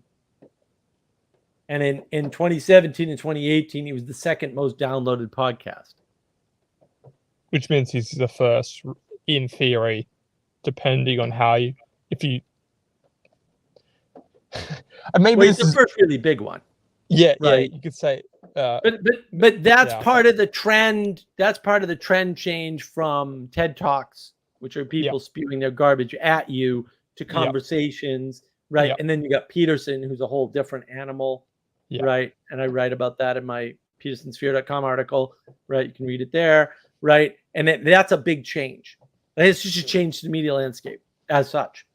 Yeah, and that's why, like when Destiny was talking about the media landscape with Andrew Tate and stuff, I'm like, you know, why do I have to choose the lesser of the two stupid people? But I do, and so I did. I had no choice. But also, they're both wrong. They're both wrong in important ways. But you know, it is what it is. Mm. But yeah, no, I'll be interested on your feedback on the monologue at some point. Oh, John, you're back. Good to see you.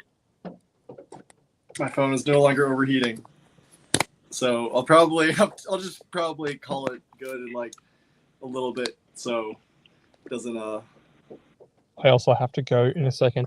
Well, in a couple of minutes. The other thing to note about this time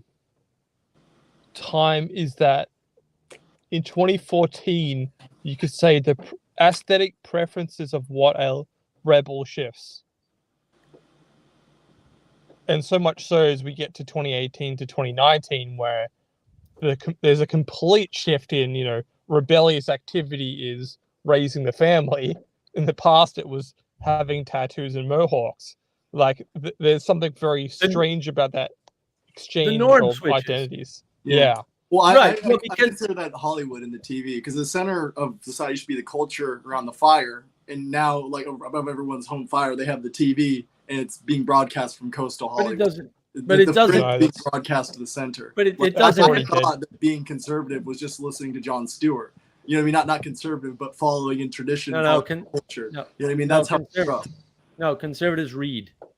They always have. Conservatives read their news. They never Yeah. watch their news ever.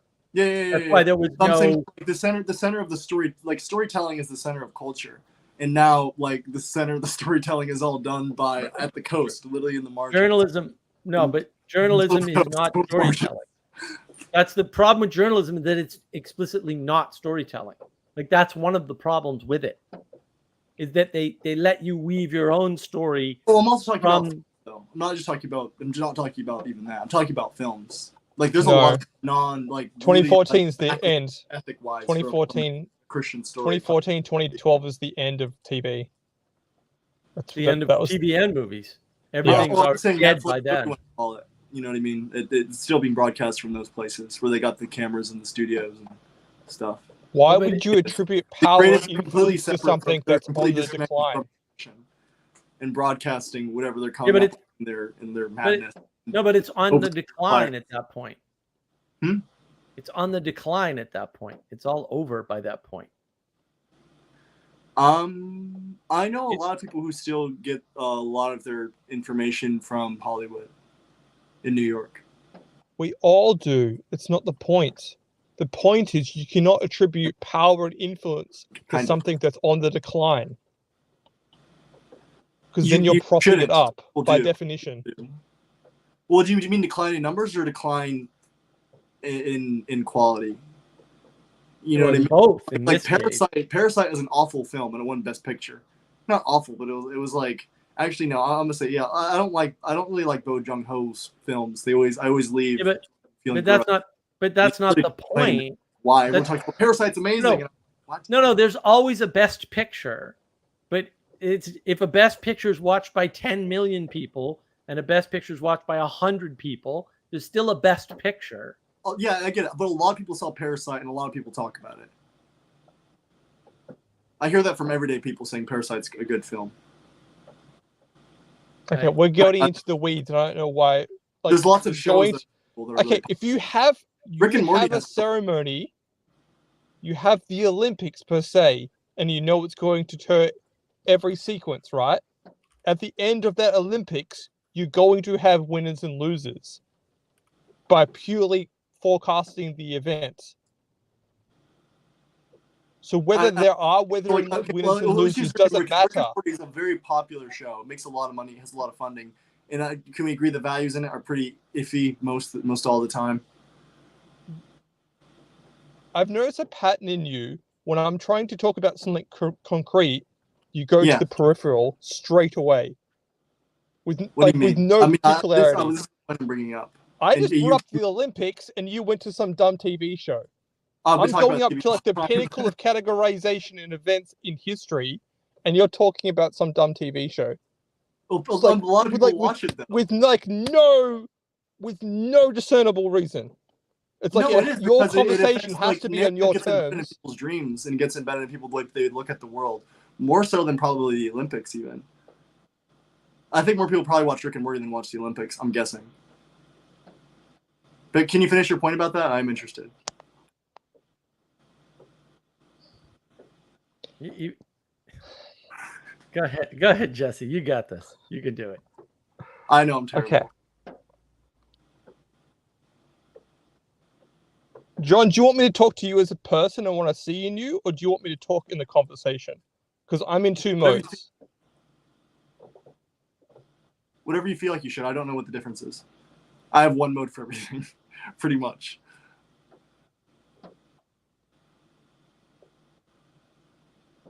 I'm not going to talk to you as a person because I think I actually would hurt you, and that needs to be in private. No, hurt me. You can But- hurt me, bro. Trust me. I'm No, very no, no, no, resilient. no, no, Like, no. there's nothing You are you not can say Christian, that I haven't dude. heard. That is the most anti-Christian statement I've ever heard on this channel.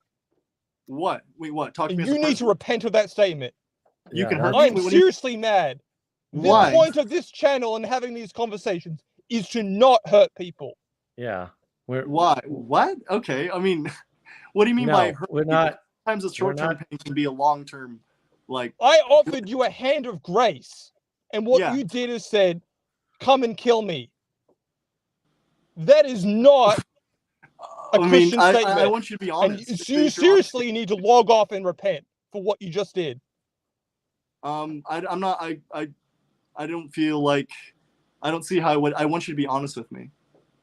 As honest as How you am I can. not being honest with you even now, John?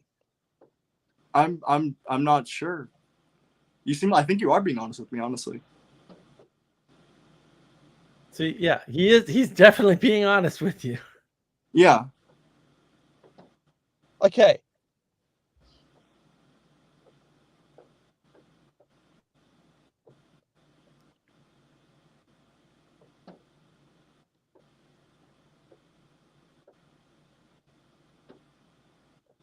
When someone offers you a hand of grace and is actually saying, "I'm not going to speak to you out of a sense of your own dignity and out of the dignity of this conversation and out of the brotherhood of men," you could even say, and you're saying, "No, let's break those bonds and those sentiments for lols."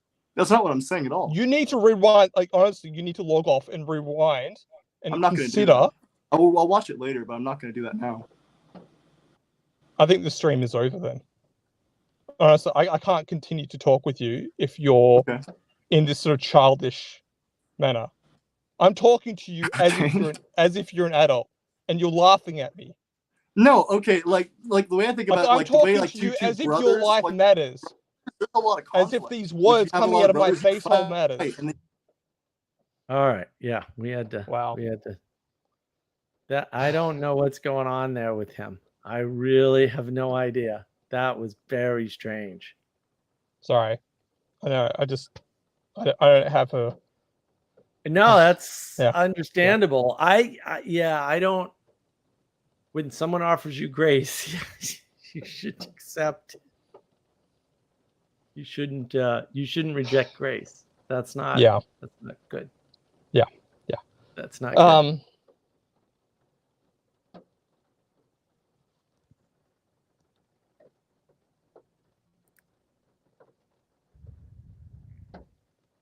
There is a very permissive spirit that has taken advantage of social media, and we just saw a great example of what happened in 2014. Right. Well, that's the narcissism. I mean, Yeah. one of the lessons you get from the video I posted earlier, the Lauren Southern video, it is three freaking hours. It was a slog, but like she talks about the narcissism that's in this conservative political rebel movement. She builds, like, she's the reason why this company called Rebel Media actually takes off. Like, she is. It's called Rebel Media, Jesse. Like, you can't make this up. Oh gosh. I'm part of the conservative political movement because a guy started from TV, left TV to start an online thing called Rebel Media. And that makes me part of a political conservative movement. And I'm just like, what? How delusional was she? She's still that delusional, apparently, too. Like, she's still casting herself as a conservative. I'm like, you are the least conservative person of all time. Like, I don't even know what to tell you. Like, it would be more conservative if you were hedonistic and repentant. But you're just like, go. She actually gets flown out to LA. Doesn't occur to, she's like 20 or something, right? Doesn't occur to her that like free tickets and free lodging are not free. And she was reflecting on this. She's reflecting on this after the fact, which is good, I guess. But like, if you're in a conservative family, your parents wouldn't let you do that. Like, what the hell? Like, the men in your life should be protecting you from the other men. Like, I don't even understand. What do you think conservatism is? My God. Oh gosh. Yeah. Well, and that was the mistake that Sargon made. He's like, trad wives, is there room on the right for women? And I'm like, what are you high? They're the ones having all the kids. There must be room for women. Like, I don't know. Is that like a difficult math equation in the UK? Like, do the English not understand how this works? Of all the people on the planet. Yeah. Well, that's what happened to in again that 2012 to 2014 cycle, there was a frame switch in what we call or classify as conservative. And what I believe you've just said is that conservative, as a ethos, as a belief system, is about protecting what is divine and beautiful about women and trying to conserve that and keep that Right. to keep that in its proper place, to give it a proper structure, and to actually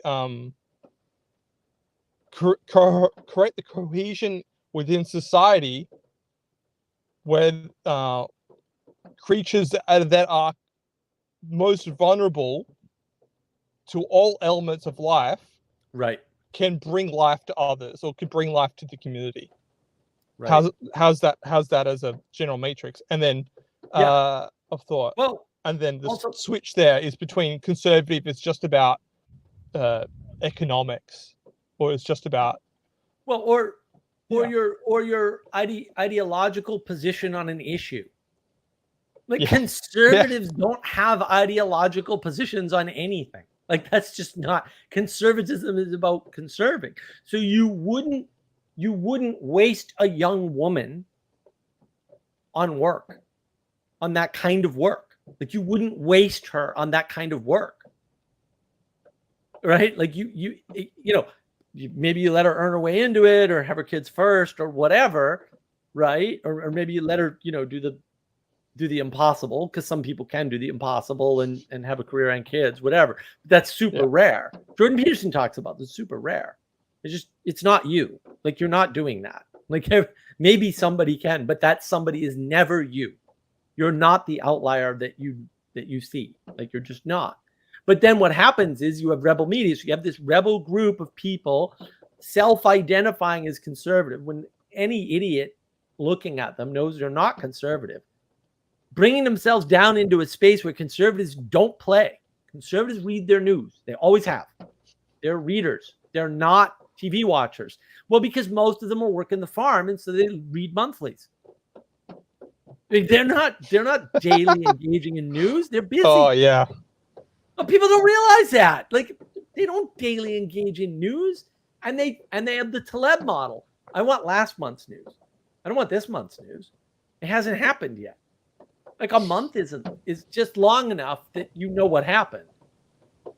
Well, naturally, because they're sort of there's you could say there's a distinction between like the strategy to which they apply in life, and they're far more long term, because just that's the better rhythm to which to preserve and protect things. Right. If you're going through a fast life history strategy, you want danger because it's maximizing potential and opportunities. But you're doing so. You're going to be in a land of confusion, in some sense. Or you're going to be, and that's. But then acceleration is also something that we can see. Yeah. But that's the shift of the Overton window. Right, because now you have these self-identified conservatives who aren't even remotely conservative come down into the space where conservatives aren't and fight a battle using the same language and the same tools as their enemies, quite literally. Lauren Southern's out holding signs to antagonize the people who are effectively, I mean, the way she told it in that video, they were saying bad things about people she knew and cared about. And she was protecting them. I was like, ooh, motherly instinct, huh? She was mama bear.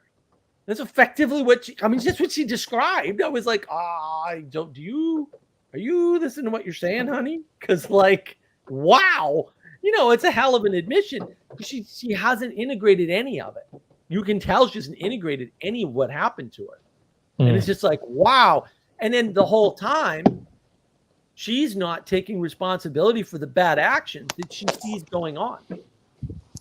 Hey, I need to go. I just looked at the time. Okay. See you, sir. Good to see you. Take care. Continue good work. Bye. Thank you. I shall try. What a ruckus stream. Sorry, I had to discipline John there, but wow, that was wild. It was good to see Jesse. I don't get enough time with Jesse anymore. But seems like he is busy, and that is better than being on my stream, as much as I don't like it. It's like better for Jesse is better. So, look, this has been a wild trip. I hope that people see something about 2014 and that they tell others about this videos they can watch and kind of judge for themselves. Was there a big split 10 years ago that, most people missed? And how significant is this? Because if nothing else, it's a sign.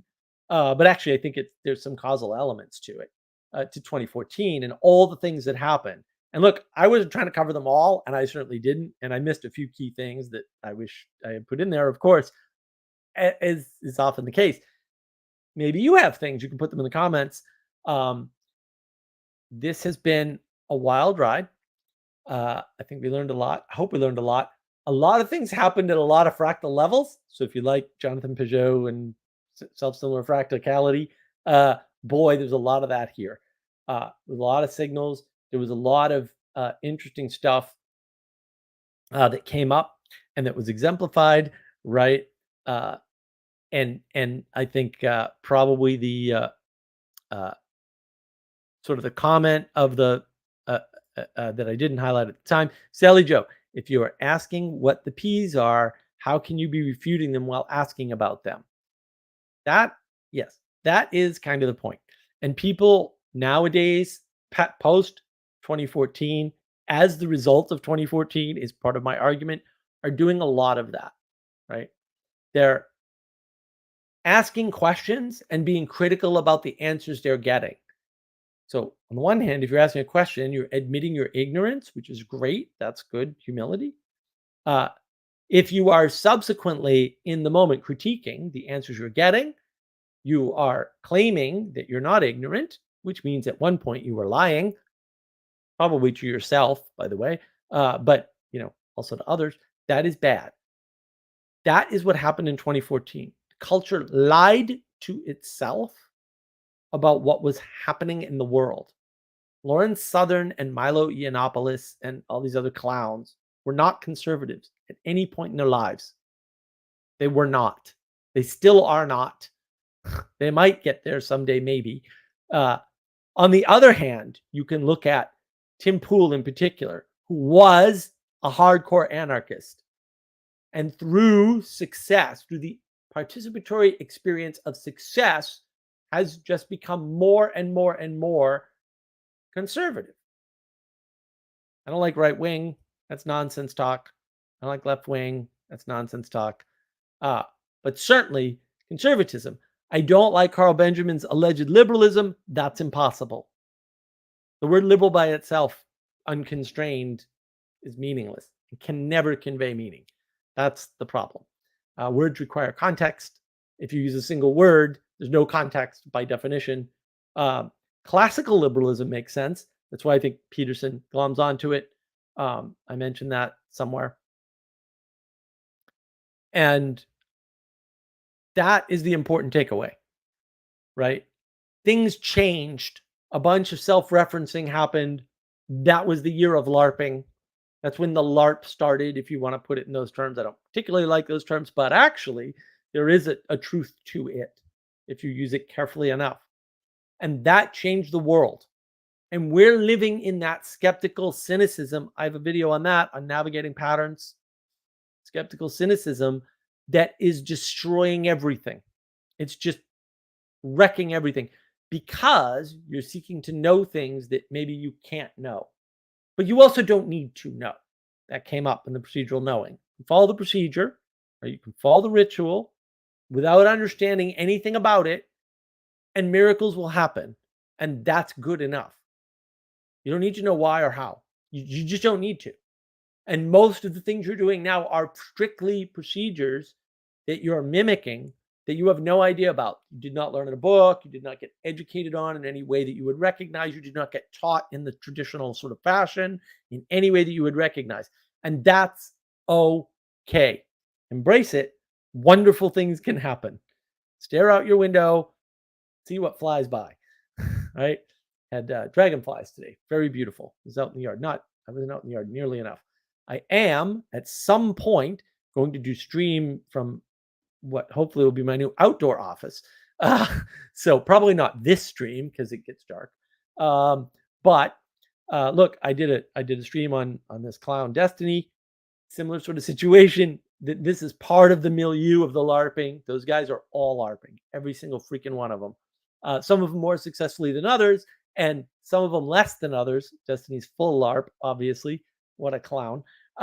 Andrew Tate, I don't like what he's doing, but like everyone's forcing me to support him more. I keep trying to knock him down and failing. That's not helping your cause.